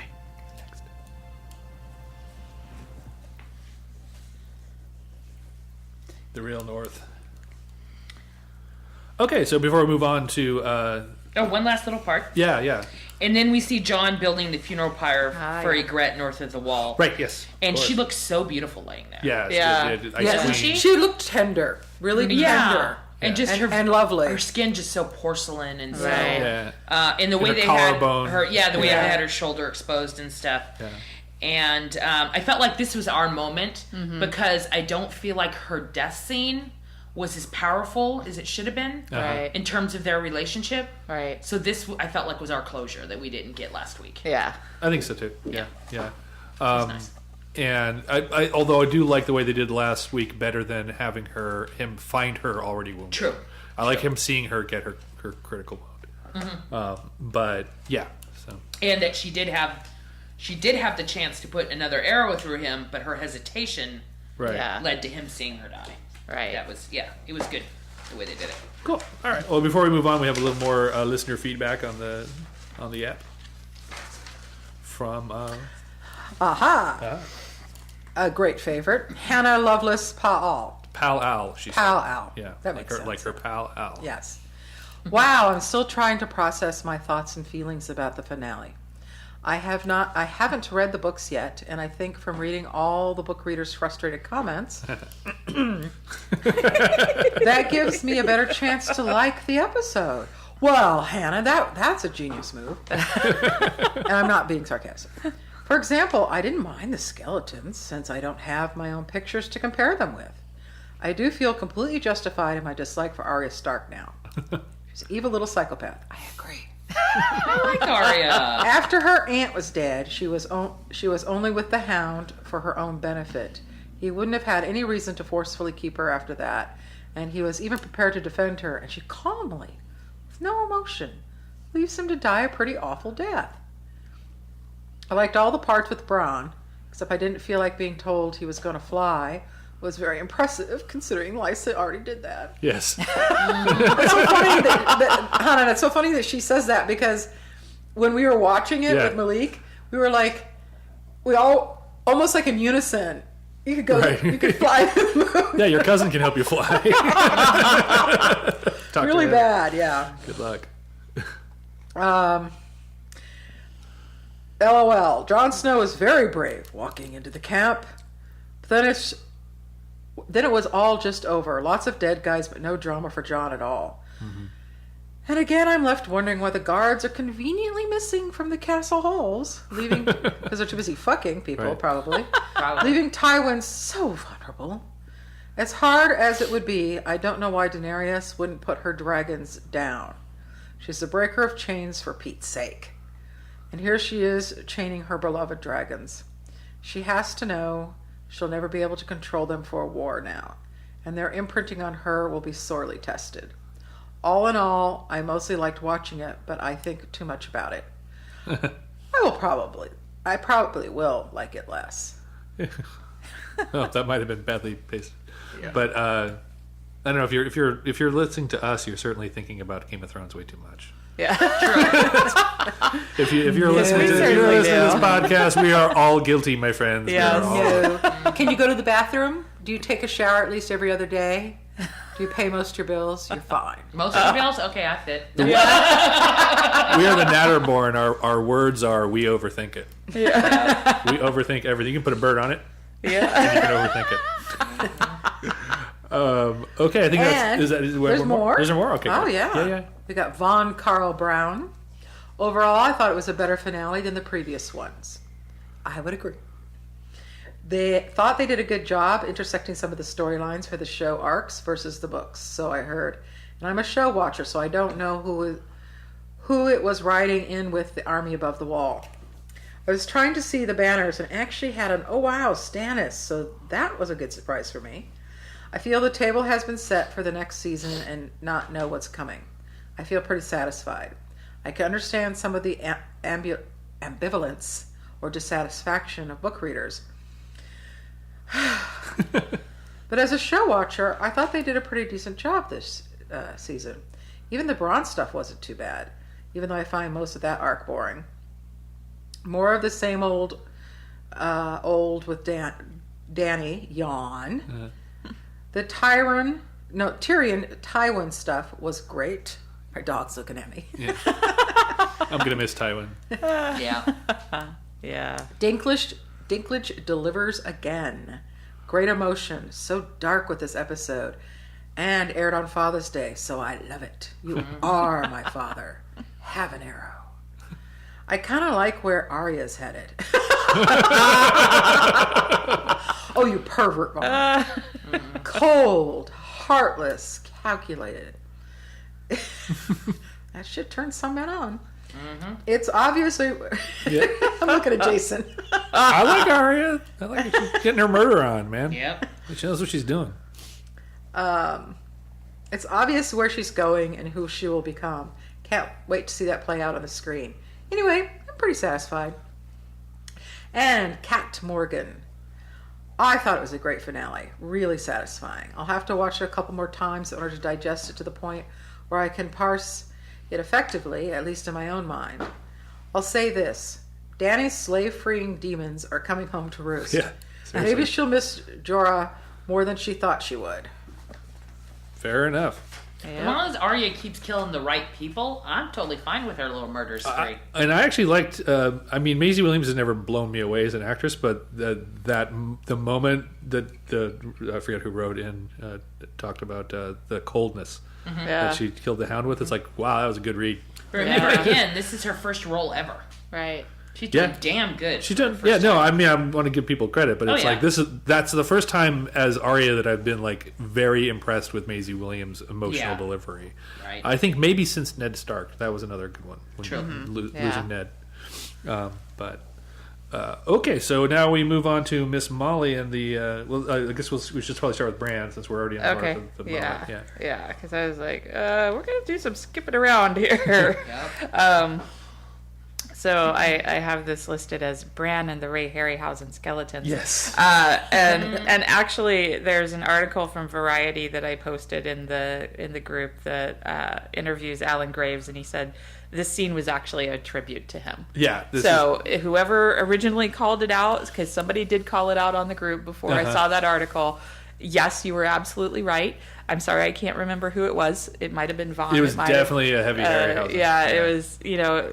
Somebody who's a regular. So called it out, I believe. The other call out, I think it was Zimmerman, said he's a big fan of Skyrim. Yeah, and so he liked it for that reason as well. Yes. Well, Jason, you're a big fan of Skyrim. I'm a big fan of Skyrim. And this is very Jason much like because he's the only one I've ever heard ever talk about Skyrim. It's a beautiful game. But he's mentioned it a lot. And it looks, most of it looks like the Iceland. You talked about Skyrim a lot when Tyrion was in the cells at the Eyrie. I think. Right, that was pretty. Because he was on the cliff edge. Yes, that was a very Skyrim cliff edge. So we see the scene opens up and they're trudging through the snow. Bran and it's being towed by Hodor, and Jojen's having a lot of trouble walking at this point, and he falls down and his sister, okay, what's his sister? Mira, thank you. She's like, oh, you're not gonna make it, and he's like, no, we're already here. And just then they walk over the ridge and you see hallelujah, the sun and the werewood tree. And... that was some Jesus Christ superstar. I was like, that was a little more Godspell. A little more Godspell, perhaps. But still. So they see the tree and they're like, oh, we're right there. We just have to get, across this. How has everyone in this area missed this? It's in a valley. You'd see it from the mountains. My God, this tree, it's just right here. It's glowing. It's glowing. Yeah. It's yelling Maybe at that us. they can only see it, though, because of... It also might not glow until there's someone who comes by. Right. Yep. who's supposed to like see you only the clean glow. up your house when people are coming over. It's true. Yeah. You only turn the tree on when. Apparently we didn't. Yeah. Well, we've had We a don't long count. We're day. here all the time. I know. I was going to say We we're aren't kind of special family. anymore. As long as you have toilet paper, we're good. Well, that's. Exactly. I am going to remember that. This many women, we need toilet paper. Yeah. So then they start walking across the snow plain, and the skeletons start coming through and start attacking, and it's actually a pretty good fight. And if Yeah. you read about how they did it, it's a really good effect too. I love the one that comes up on Bran. Yeah. I still don't even remember exactly how that went down in the books. For some reason, that book is really foggy to me. Huh. I'm just didn't right connect with it there. as I'm trying Plus, to I remember. did audio. Yeah. So, if you tune out, you miss Right. something. It's different than you actually have to read the words on the page. Yeah. Right. Yeah. Yep. Yeah. Just why I don't do audiobooks, because I was tune out all the time. and so the one thing I thought was all these wargs and all these ones who can see into the future, and they didn't Green see. seers. They did not see these things lying under this, and I wonder, is it something, because I know Jojen knew a lot about what was going to happen at this point. You Right. know, he kind of intimated things, but he never said anything. And I wonder if he knew something. Grandpa Keebler Right. implied that he did know that Yeah. Jojen Yes. knew what was going to happen. Yeah, So because he should Jojen have knew he been was like, going to watch your die. feet. Yeah. Yeah. Still a great scene, though. great Yeah. scene. That was a great action I love scene. seeing Bran warg into Hodor again, Yeah. and It's going you to know, Hodor well. Yeah, and he totally became a badass fighter when he did it. I can fight real good in someone else's body. Exactly. But then Jojen, being mortally wounded, and Mira having to kill him, that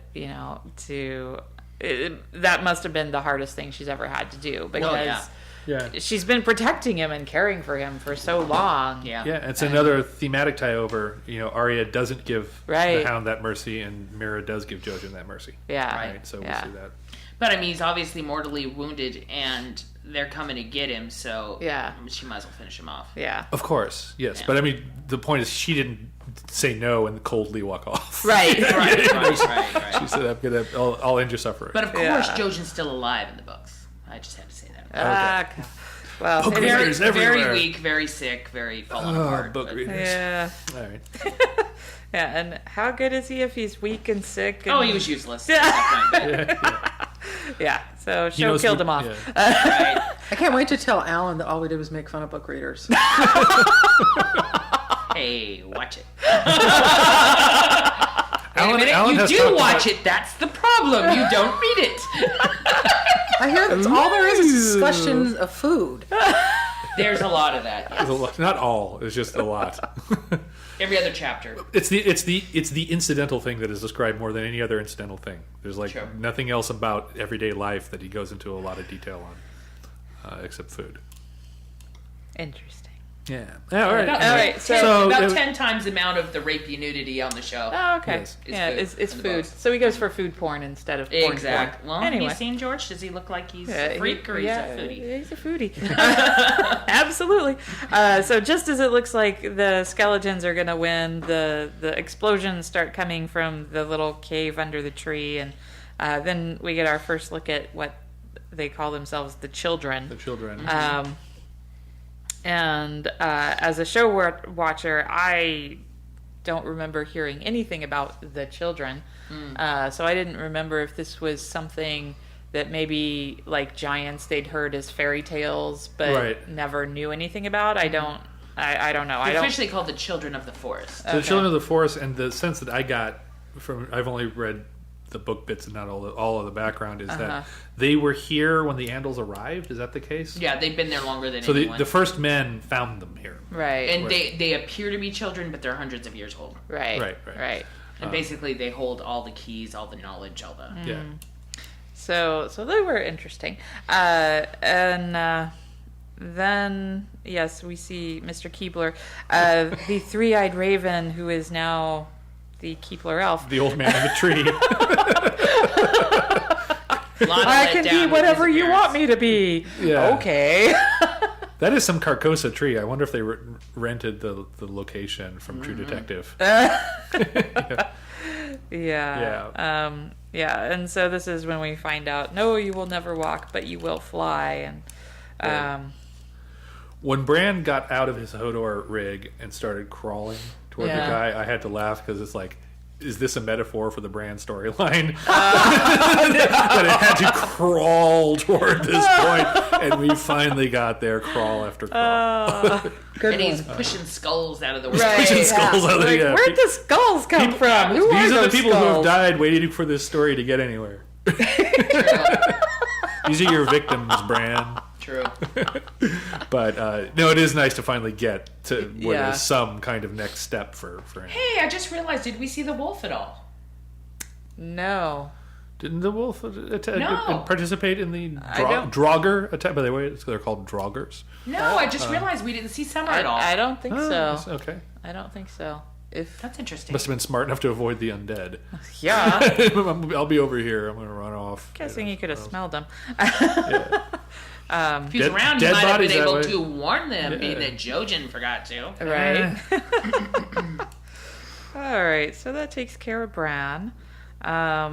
So moving back over to King's Landing, I'll just start towards Sure. the beginning of the show and go through. Right. Because, we want to save the best for last. Of course. Right. So the first scene that we see in King's Landing that is the Mountain and Cersei. And the first thing I after they started talking was poison. Oberyn's still killing him from the grave. Right on, right on. That festering wound was pretty great. Yeah. They did really nice makeup on it too. And it was nice that the Hound and the Mountain both had these big, nasty wounds on their legs. Yeah. Yeah. I'm surprised they weren't bleeding out with the artery there now, Yeah. especially the Hound. Yeah. So again, another parallel. So we have a guy mortally wounded in combat against a well-matched opponent. Yeah. Yeah. So it's like these are the four baddest ass swords in the Yeah, show, true. and two of them are brothers, and they fought the other two, Right. and ended up dying of not dying in the fight, but dying of infection afterwards. Yeah. True. Yeah. Yep. And we see Cersei arguing with Master Pycelle because we know how much she loves him, and basically kicking him out of his own laboratory so that Qyburn can do whatever Frankenstein type of purging of the poison from the Mountain's body he's going to He's got do. humps and stuff. So reminds know. me of the Doctor from season 2, American Horror Story. Yeah. It's Yeah. ugly. I couldn't watch that season actually. It was too freaky. That was the best season. Two was the best one. Yeah. Sorry. Not my thing. Coven was fun. Yeah, Kevin was cute. But after a while, it was like eating cotton candy. Yeah. Yeah. So Cersei basically says save the Mountain by whatever means necessary, and the only thing she's concerned about is it going to make him weaker? Yeah. And he's like, oh, heavens no. And, Not weaker. no. He'll be much we stronger. don't know quite what he's going to be, but he's not going to be weaker. And I'm like, okay, that's a little freaky. You'll be able to knock down the king of the Tower of the Hand, just wham. Alrighty. One level at a time. Too much fun. Yeah, this guy freaks me out. I do enjoy him. Yeah. It's like, what is that guy up to? So then we move on to Cersei and Tywin. And I kind of love this scene because Cersei's finally done cowing to Tywin. Yeah. She's refusing to marry Loras. And then she goes on when he tries to tell us a story. I'm sick of your smug stories about when you won. And she's furious about his strategy to guide Tommen. And so I think we have some audio. You have a little audio of that scene. Yeah. Here we go. Someone awful is coming to take him away. No. Joffrey is dead. Marcella's been sold like livestock, and now you want to ship me off to Highgarden and steal my boy. My last boy. Marjorie will dig her claws in, you will dig your claws in, and you'll fight over him like beasts until you rip him apart. I will burn our house to the ground before I let that happen. And how will you do that? tell everyone the truth. What truth would that be?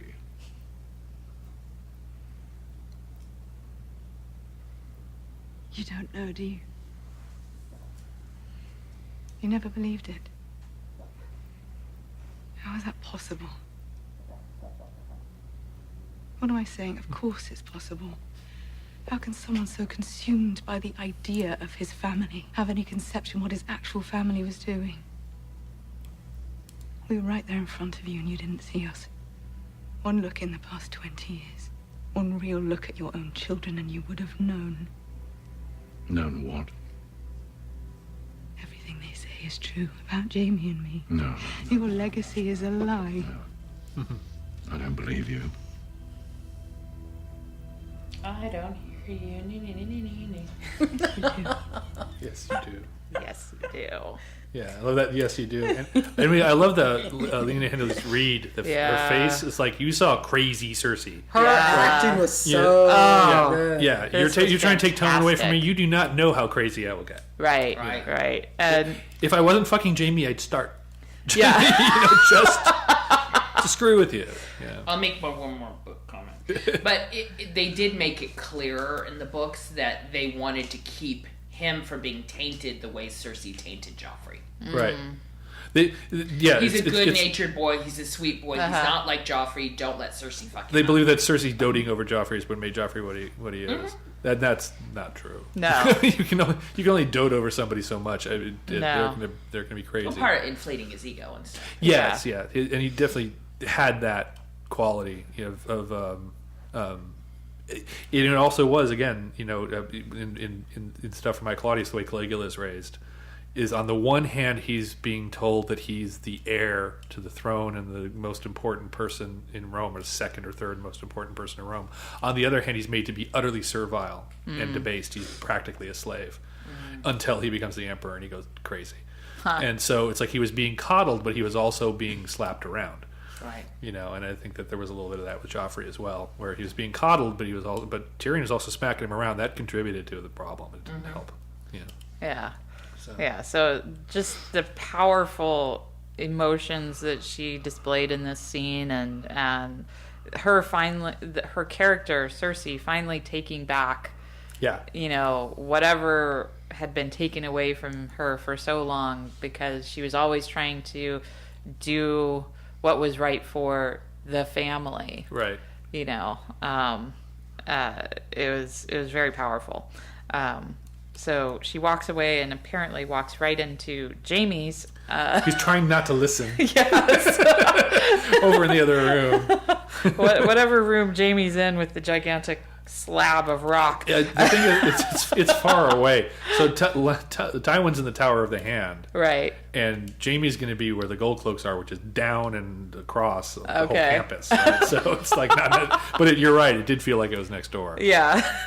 And she tells him, "I would do things you couldn't imagine for my family." And then she goes on to tell him that I told him about us. I won't marry Loras Tyrell. I love you. I love my brother. I only see what matters. Right. And then she basically takes him down. So I guess we've completely recontextualized the rape scene. Yeah. At this point. Yeah. Absolutely. It's just not supposed to be seen that way. It's supposed to be seen as consensual, I guess. Right. Well, it's just a reminder that they're fucked up. Kind of screwed it up. Yeah, they are pretty screwed up people. And the fact that they've been consensual, incestuous lovers for 20 years. They are Lannisters too. It's like anything that doesn't involve an actual threat of violence might be considered consensual. That's true. This was interesting. This actually was an interesting piece. Again, as we've been talking about book stuff. This is something that you didn't get much in the show, but I thought was actually good service to the book in a way that maybe wasn't so hot for the show. Which is that narrative that she gives Jamie of let everybody laugh and we'll just be together and we can be public and all that kind of stuff. That's his fantasy. As you read his point of view in the third book, he keeps lamenting that he just can't have an open marriage with his sister. He's like, the Targaryens do it. It's not completely unprecedented. Right. Why can't we just have that? Right. And over again, he's like that. He's obsessing with that. Yeah. And so she's telling him you can have that because she's trying to secure his allegiance.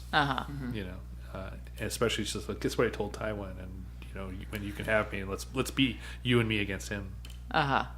Right. Well, he's been trying to get her to come out in the open for a while too. He's like, he didn't give a fuck. Right. He's like, I love you. I don't care who knows. And she's like, shut up. But we only got like one scene of that here, whereas in the Right. book, it's a major theme that gets hammered home, is that he wants to be publicly with her. Yeah. So that kind of wraps up that part of. Well, they have the sexy time. Yes, Well, yes, they have the sexy time, but I don't. Yeah, I don't think we don't I have to should. go into that. I don't think I should do the sound effects. No. I do. You would do them better. No. I'm just going to sit here and hold you in judgment. There you go. And go like this with my thumb. Up, more, less energy. A lot more. more, less. Not buying it, more. Thanks, Theo. I'm very helpful that way. So that takes us into our final scene at King's Landing, which is the big scene. Tyrion, Jaime, Varys, The Shay, big escape. and Tywin. And it opens with Jaime releasing Tyrion, which is, pretty heartfelt. It's, like, I wouldn't leave my brother here to get executed kind of thing. And, they realize, oh, yeah, it's the last time we're going to see each other because this isn't going to end One well. of us is likely to die. This isn't going to end well. One of us is likely to get killed before. Yes, and it was a pretty good hug. Yeah. Their hug was really nice. Yeah. My thought was, I wonder how Jaime will feel after hearing what Tyrion is getting ready to do. Well, he's going to be unhappy. Yeah. So Tyrion he's getting ready to go up the staircase, and he takes that. Nope. Yeah. Got something I got to do first. Yeah. And he to me, it seems like the old Tyrion impulsiveness is coming back, and it's going to lead to some pretty disastrous results. So he climbs up the little secret stairway into the suite of rooms for Tower, the Hand. The Tower of the Hand. The Tower of the Hand. Yeah. It was a nice suite. He got the deluxe penthouse. That's right. Got his big gold lions. Exactly. Yeah. And of course, instead of actually seeing Tyrion, Tywin, he sees Shay lounging luxuriously on the bed And saying my lion. My lion. Yeah, and Tywin, my lion. It's calling like, out for her lion. That's And a do you murder. notice she had on full makeup where normally when she's with Tyrion she seemed like she was supposed to be Right. Yeah. I think that was a bridge too far. She's a just to the client. Yeah. Yes. So. Yeah, she looked more high end on that. Yeah. And boy, that was a mighty thick gold chain she was wearing. Oh. Is that the one that he gave her? That's what I thought. it's It was the supposed one to that be. he gave her. Yeah. Okay. To get away. Yeah.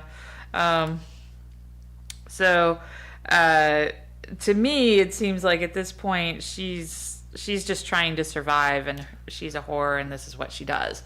She grabs a knife. That's what everyone does when someone's going to kill you. But I mean, that's why that was why she would be in this place, and then She's jumping onto the bigger fish. Yeah, She's jumping on the bigger fish, and again, that's made much more clear in the book that that's totally consistent with her character. Yeah, it's not. She had no investment in Tyrion beyond his ability to pay. Yeah. But here, it's a little bit more like a personal betrayal. Yeah, here they were definite. I've heard the book people talk about that and how Shay's character is very different in the books. Yeah. And here it seems like, and also if you read the interviews with the actress, they were definitely going for much more of a romantic relationship between Tyrion and Shay. Yeah. Much more loving, and the betrayals were that much deeper because it was supposed to be a loving relationship. And here's the thing: is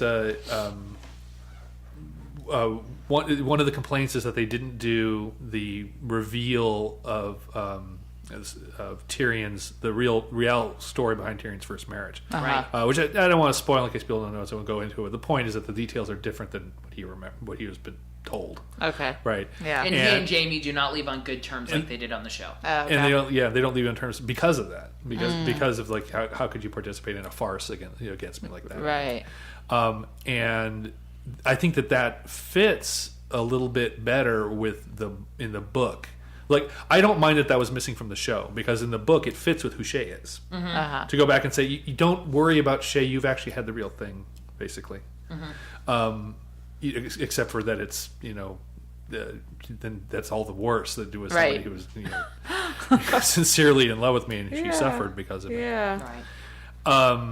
And so I think that that not having that reveal in the show works better, because she's a different person. Right. So he doesn't need that sense of reconciliation with his past. He was, he's in a real relationship. He was in a real relationship that ended disastrously here. So it's knowing that your past was real doesn't help, because this is real also. And that also hurts.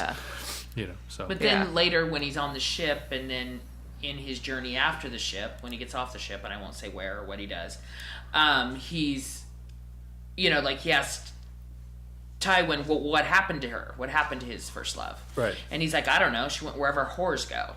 And then Tyrion goes on this whole book-long thing of asking people, where do whores go? That's his, that's going to be very interesting. But he's in this deep depression, and he's like conflicted, and he's, where he doesn't have that baggage. Well, we're getting into spoiler territory, but we shouldn't go too far. So I don't know. So it just kind of makes me wonder for the future. Yeah.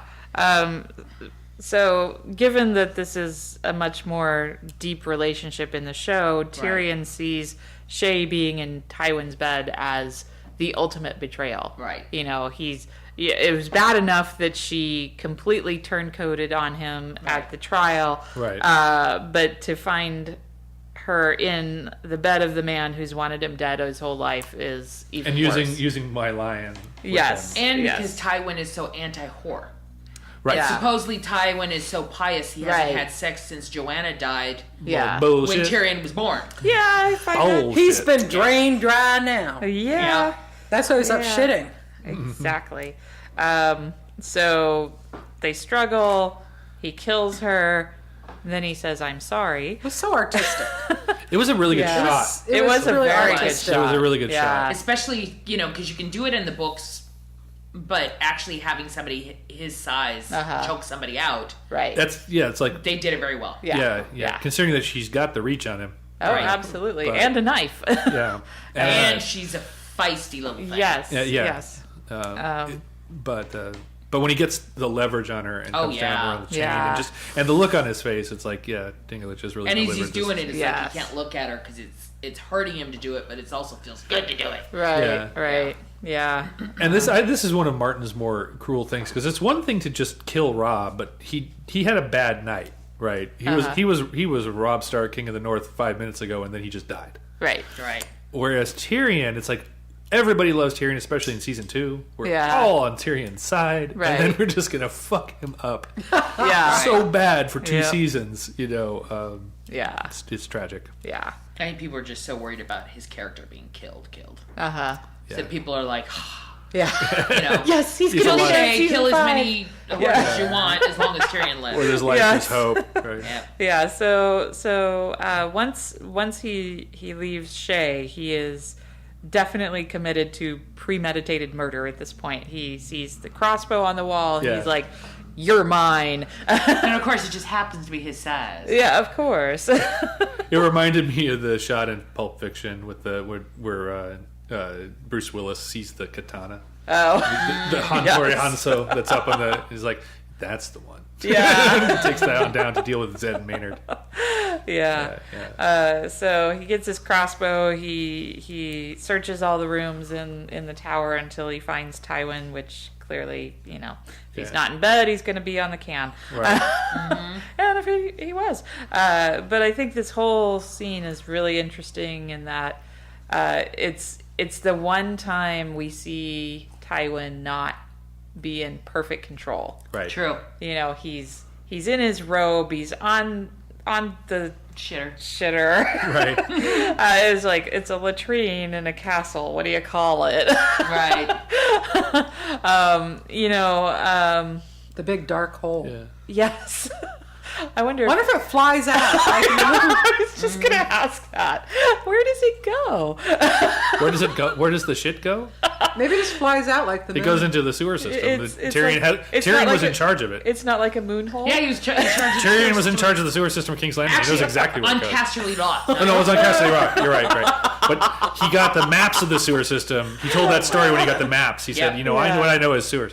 So no, they Parts of it were clogged for like years and years and years, and he got it. King's Landing has a. He blew it out with some of that magical neon pig stuff. There you go. That's right. The dragon. Molly's wondering where she met us now. How he dragged her to this. Oh, hey, there. I was kind of laughing about that. I was like, how strange the twists and turns. Of a sewer system. Exactly. Run by Tyrion. Tyrion's system. it wouldn't be a Nattercast if we didn't have a poop joke. That's right. Yeah, really. Well, this episode really introduces poop as a theme. Oh, come on. This whole episode was one big poop joke. It was. Yeah. Or the drama of the They should have poo. called it Up the Shitter. Don't shit. You can get killed. Yeah. Shitting kills. Yeah. Kills. The Yes. turd that killed. Just clench your cheeks and hold on because it's going to be a long night. Save your life. Save your ass. Save your life, save your ass. Don't poo. So Tywin and Tyrion have this discussion. Tywin's trying to talk him out of. Tyrion's sitting there with the crossbow aimed right at him, and Tywin's trying to talk him out of. You're not going to use that. Blah blah blah. I was never going to kill you. Blah blah blah. You're my son. You're my son. I'm like, yeah. How many times have we heard that? And you're still scheduled to be executed tomorrow. Right. And how many times have you said, being that I can't prove that you're not? He plays a good hand of just put down the crossbow and trust me. Yeah. He does it. He almost had me convinced. Yeah. So there's an audio clip. Yeah, so here's our moment with the father and son. It was on Father's Day. Yes. And I read somewhere that it was the actress who plays Shay's birthday. Oh. The day it aired. Fantastic. Nice. Nice. All right, here we go. I loved her. Who? Shay. Not Tyrion. Put down that crossbow. Murdered her. With my own hands. Doesn't matter. Doesn't matter. She was a whore. Say that word again. And what? You'll kill your own father in the privy? No. You're my son. Now, enough of this nonsense. I am your son, and you sentenced me to die. You knew I didn't poison Joffrey, but you sentenced me all the same. Why that? Enough. We'll go back to my chambers and speak with some dignity. I can't go back there. She's in there. Are you afraid of a dead whore? He was waiting for that word. Yeah. And it's not an arrow; they are crossbow bolts. Yes. Yes. And I love the way they cut away and showed him loading. Yes. The load is awesome.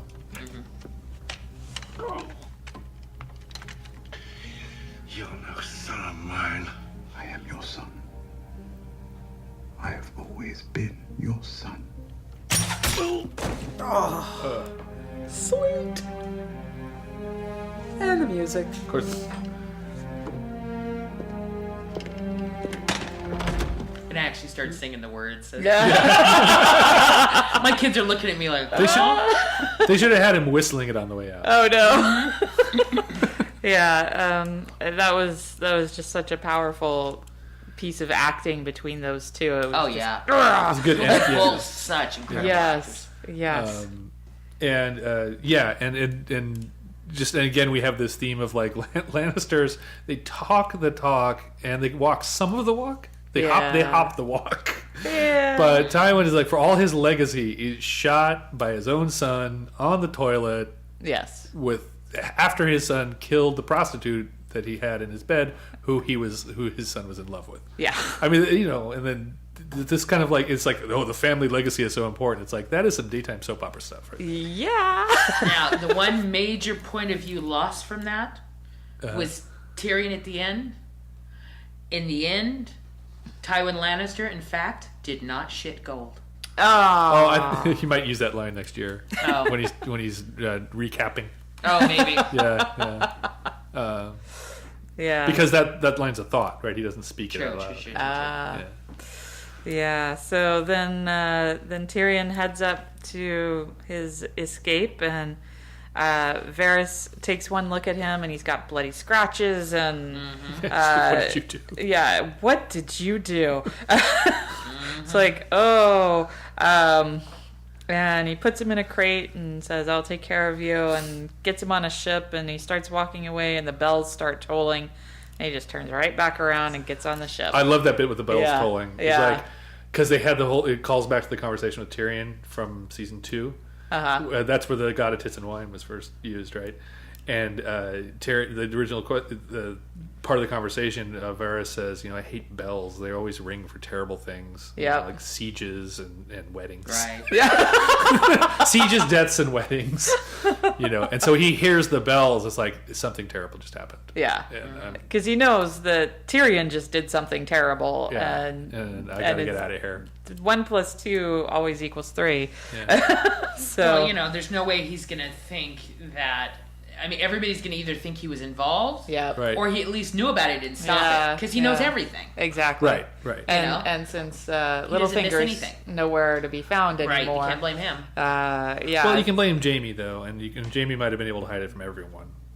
Yeah, but it's just not good to be. But still, you Varys don't want would to take the still get wind of chance. it. Yeah. You don't want to be trying to defend yourself against yet another pseudo regicide. Yeah. You know. Yeah.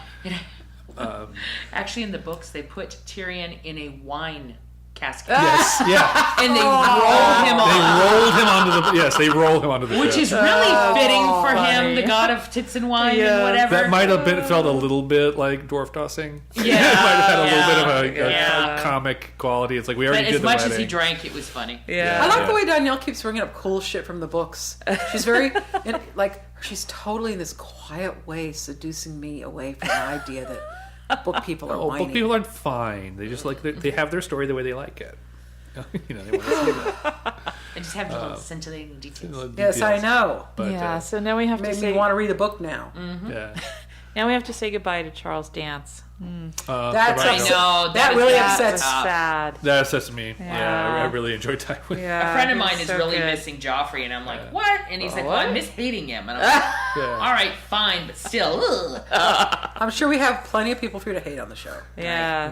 But you know what this episode really reminded me of, especially because it was all about the kids, all the different kids everywhere, and it about being the children. It brought me back to the Ned beheading episode, which was before I was a book reader. Right. And everybody just going, what the hell?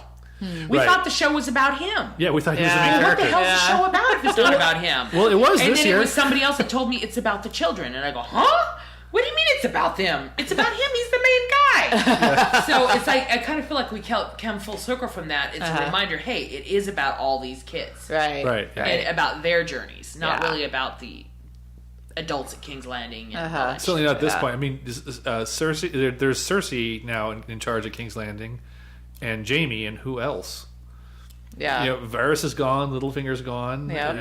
There's no. Without spoiling, it was a little bit different in the books. I don't know. Yeah, there's no. Yeah. The Regency seems really thin on sanity. Yeah. I guess is what I'm saying. Yeah. So. And does that mean she's going to have full power? She's always had men around to kind of keep her in Yeah. line from going. She's too the Queen far. Regent. She has any power that Tommen. I mean, I guess Tommen could ultimately override her, depending on the rules of Regency, but Right. Right. he's not going to. He's not going to. No. No. And she's going to fight it out with Marjorie. It looks like.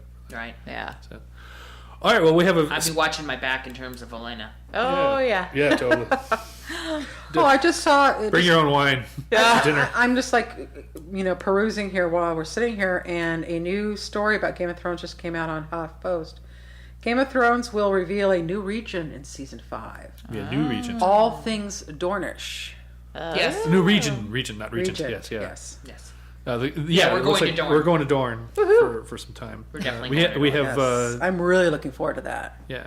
I'm probably not going to want to leave. Which means we'll probably find out what's going on with Myrcella. Myrcella, yeah. And Yes. we'll get to see the Dornish being really pissed off about Oberyn. Yeah. Hopefully we'll get to meet some of his daughters. Oh, very Yes. cool. His Yeah, eight I actually thought about the other fighter badass daughters. Like early this morning, I woke up thinking about when he died, and it's like he avenged his sister's death.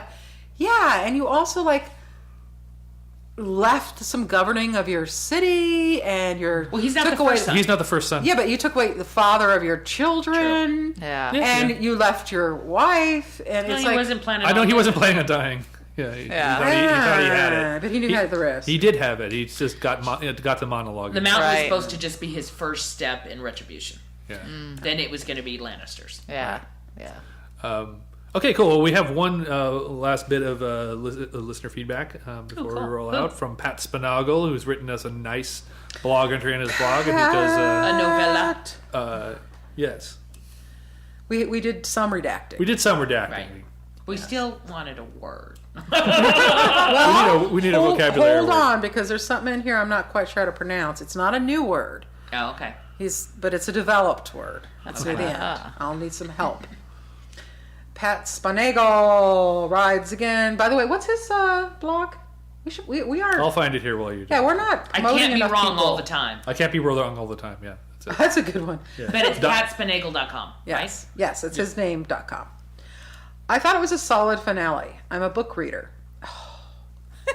So I could pick bookish nits. You could, yes. Just join in with the crowd. But I really thought it was a great finale. All was. 5 stories have momentum or interesting bits. Absolutely. I'll mention what struck me. I'm Teen Stannis. So I was delighted that the underappreciated Baratheon bro showed up. But I really liked the stuff beforehand with Jon chatting with Mance. I always want to say Mance. Mance Raider. Them drinking to giants and giant slaters, and then Jon realizing it'd be dishonorable, possibly against the gods, to try to kill a man who had invited him in, shared drinks, and offered peace terms.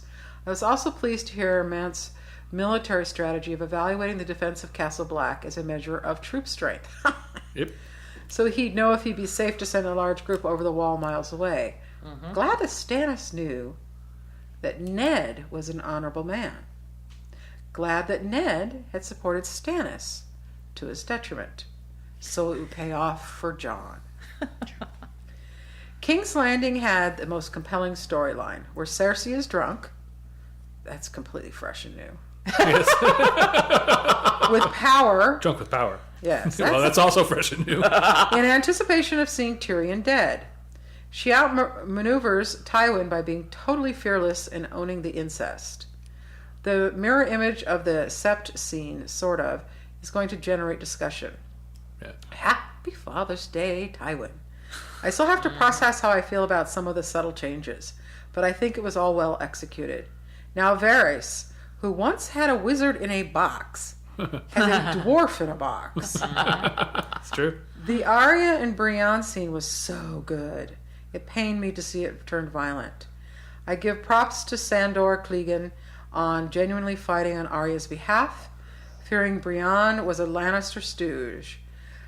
That's the second time we see someone grab Valyrian steel with bare hands, defending the fate of a Stark child. Ooh, yeah. It's nice I never of thought them. about that little blade being Valyrian steel. I forgot about that. Yeah. Which one was that? That was when Catelyn grabbed the knife from the guy that came in to Oh, try right. to kill Bran in his That's right. That's coma. right. Yeah. I guess Valerian Steel. Yeah. The word is coming up. Ooh. As a final shot, I liked Arya sailing off with the... Bravosi or what? Yes. The Bravosi. Bravosi. Bravo. Bravos. They're kind of like Italians. Yeah, I'm hearing that. They're Since, swarthy. since it's rare to end the show with hope, even if Arya is scary now, yeah, where's the hope in that? Yeah. But it's good to see her on her journey under her own control. I love how these kids just wander all over Iceland and Malta, and they And don't. Skyrim. And unlike American kids, they don't have backpacks full of high glycemic foods and beverages Right. No. and whatever else is in those things. I grew up without a backpack. I just don't get this. What's happening there? Then they have like these SUV-sized strollers that are dripping with bags of Cheerios and 50 drinks and. And how about those grape nuts? No grapes, no nuts. All right, I'm going to finish this. Sorry, Pat. We got very unusual for us to become tangential, but we did. Yeah. As a final shot, okay.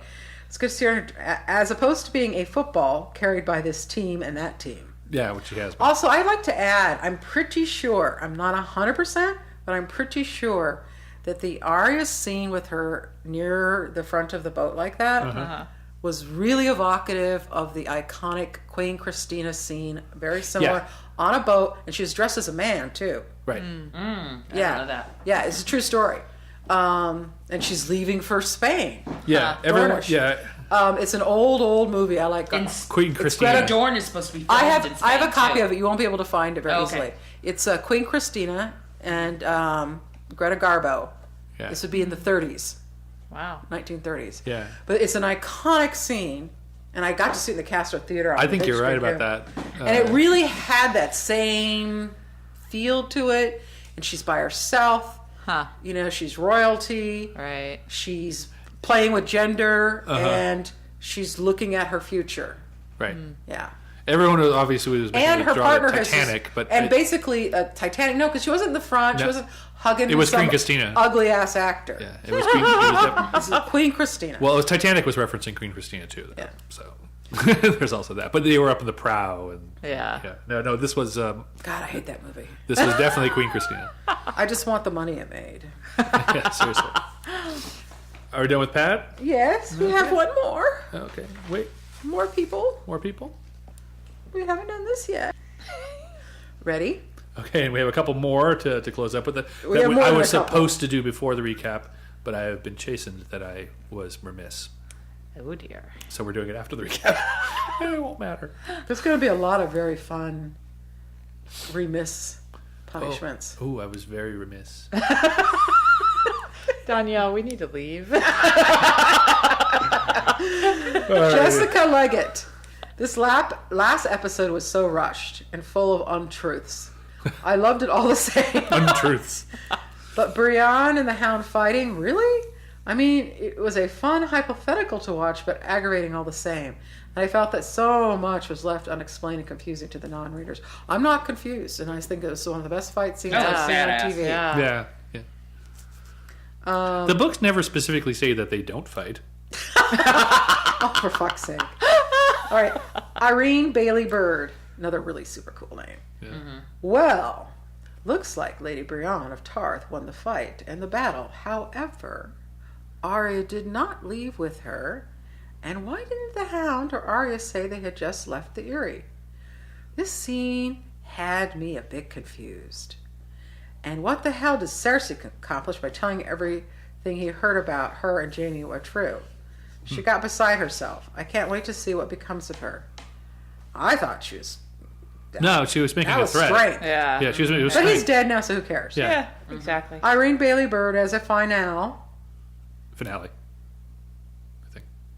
It's just the way it's copy pasted here. It's Yeah, it kind could of be. odd. Okay. There was one thing I felt upset about. We have to pay attention to this. Okay. When Drogon, the black dragon, killed that child. Other than that, it was okay. As we meant, I responded in the thread that we don't know that Drogon killed a child. We know a guy with a burned child has a story. Yeah. And we saw some foreshadowing, so it's Better easy Call to Saul. deduce. Yeah. We don't know that he burned a child. All we know is that there is a burned child. Children can burn all kinds of ways. And now we have somebody new, Christo Kraus. I know this post is late, taking my time to watch the episodes, but the killing of Oberyn was horrific. Yes. I don't mind him being killed that much. Now, oh, come on. That's... Do any of the ladies here at this table have an issue with Oberyn being killed? Yeah. Well, just because he was friggin' hot. Yeah. Yeah, uh-huh. See, that's the This guy problem. doesn't care. Because he's a fucking guy and he's probably straight. Yeah. If he was a gay guy, he'd care. That's true. Yeah. It's a test of heterosexuality. Honey. Where do you stand? We can tell which way his dick twists just by whether he cares. I have no idea who I'm talking shit about, though. So just face Don't it worry, out. it's a wonderful new person. Oh, good. Yeah. Hopefully they'll return so we pick up But again. wow, seriously graphic. Guess it's this kind of thing that makes Game of Thrones so intense. That's true. Yeah. Yep. And unpredictable. You were watching a fight. And one last line, and this is from someone who I just adore online. I've never met him in real life. And I met him off of one of my crazy personality groups, and he's so pithy, and he can be kind of trashy. It's just great. Sean McCarthy, never, ever pinch one off before the battle. There you go. That's right. Jeez. And I'll leave on that note. I think we can leave on that note. I don't really have anything for a spoiler section. Do you want to do one? Anything that you want to cover? Yeah, I've been big mouthy enough. If Alan was here. If Alan was here. Oh, if Alan was here. Aw. Fuck Alan. If only Alan was He could here. have Skyped in. We can't fuck him. He's not here. Jesus. But he could have Skyped in. He'd be so He could have Skyped disappointed. in. And you know, that Shane Bowman. Where is he's Shane just- Bowman? He's at a resort. He's on an airplane. No, he's at a resort. He's not working. He's watching someone's wedding. He's taking pictures of his gorgeous wife ad nauseum. Yep.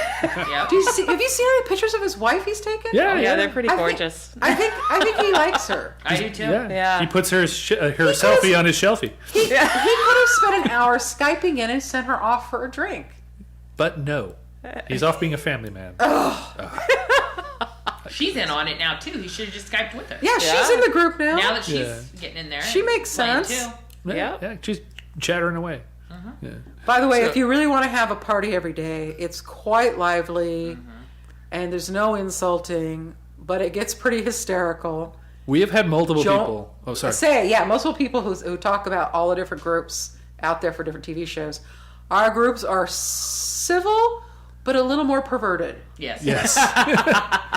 But we That's the definitely best get way to people saying that describe it. we have one of the best Sense of- groups to be in because Well, they check in for humor and wars say don't stuff. start every day Yeah, over whether this or that. I'm is not the- going to let that happen. Yeah, no. And we started a new page for Orange is the New Black. I Orange can't is the New stop Black? watching. Oh, Orange is the So New this is the Black. end of Game of Thrones. End of Game of Thrones. But Danielle and I are Yes. going to be doing quite the cast of Orange is the New Black. Yes. Molly, I hope you can join us. If I can get caught up in time. We are going to have to. So yeah, Handle that. we got Orange is the New Black. We're going to be doing Peaky Blinders, and it hasn't been released in the U.S. yet, but Weinstein's holding on to it. They're just starting season 2. They're hiring up It can be premium found. actors. It can be found a variety of ways, so we Was might it go on- out with that. Was the first season on? No. No, it's not. It's only available on like PAL DVD. Where did I find it? We found it in the dark corners of the. Yeah, but how? Oh, we saw it advertised. It was advertised in England. Right. Yeah. Right. It's really, really good. If you have a chance to see amazing. it, we're going to be casting it this summer, and we may release the cast with the show, or just put it out there, and you can find it when you're ready. Then we have we're going to be doing maybe also a sort of a general TV cast toward the end of the summer. What have we all been watching and binging, What are we hoping for? and We're like looking that. forward to it in the fall. Looking forward Yeah. to the fall, and More then Game of Thrones. and we have Sons of Anarchy finishing up. We're going to see what happens on that show, which has gotten kind of ridiculous for us. But that was our maiden cast, so we're going to. Oh, and the group that helped us, one of the groups that helped us get started on this, the Watchers. the Watchers of Anarchy, The absolutely. Watchers of Anarchy, which are the top The season. top Sam Big Crow. dogs for They're the Sam big Crow. dogs for Exactly. your SOA podcast. Danielle here is going to represent us at their little convention in Chicago. Oh, fantastic! You're going to Chicago for the She's host? going. August. Oh, Love great! as well. Yeah, well, I know. Natterborn send their regards. Yes. Absolutely, yeah. They're doing a meetup and a cast and Fantastic. Nice. Oh, it's going to be sightseeing great. and some goofing off. You're and- gonna do so good. Yeah. So I'm gonna miss that show just because the Watchers are so great. But Brad's doing some other stuff to hold the Right. band together. Oh yeah, all those weird, absurd news plug stories. Oh yeah, we should Speaking plug of which, that. Hey, I do a saw little some more plug. tonight. Oh my gracious! Plug. Brad Zipperich is running. It's called Bizarre News. Oh, it's you search for the hysterical. Bizarre News podcast. Every month we're doing. We all gather 4 or 5 There's about 3 so far. I believe, headlines, right? and they're up there. He's just got it We're started. trying to mix it up so it's not all from Florida. It's a lot of fun. Well, I'm the senior Florida correspondent. Jason has become the senior. I kid you And I'm not. starting to cross it over between Florida and McDonald's. Because basically, if you Google for Florida and McDonald's, you'll find story after story after story, and a lot of them have videos of people in Florida going apeshit in McDonald's. In a McDonald's. It's like zombie apocalypse, except for it's go crazy in a McDonald's apocalypse down there. So so catch Bizarre News if you can. And I really like the format of that too. cool. And stick with us through the summer for our binge casts, and then next year we'll be back with our new pickup week to week. Is going to be True Detective. We're doing that, and we're working on a splashy website and all kinds of cool stuff. All kinds of cool. Nice. I got the website about where it's going to be, but so we're all pleased. Fun. Okay, everybody. Well, if that's the end for you, if you're nothing but a Game of Thrones fan, we will see you in 10 months. Other than that, everybody else, join us 10 months. I know. It's or horrible. in 9 or something like that. Yeah, 10 9 For the season kicks up for the again. next season. Okay. They make you wait. But there'll be True Detective. In there, Ooh. and all that other stuff. We'll find trouble to get into. Oh, yes, we will. All right. Well, until next year, then, my friends. People are here. You can shit later. Fuck the king. Fuck the king. Fuck wine. Fuck water. Fuck everything. Fuck chicken. Fucking chicken. Pluck, fucking chicken. God, where did I find you? Goodbye, everybody.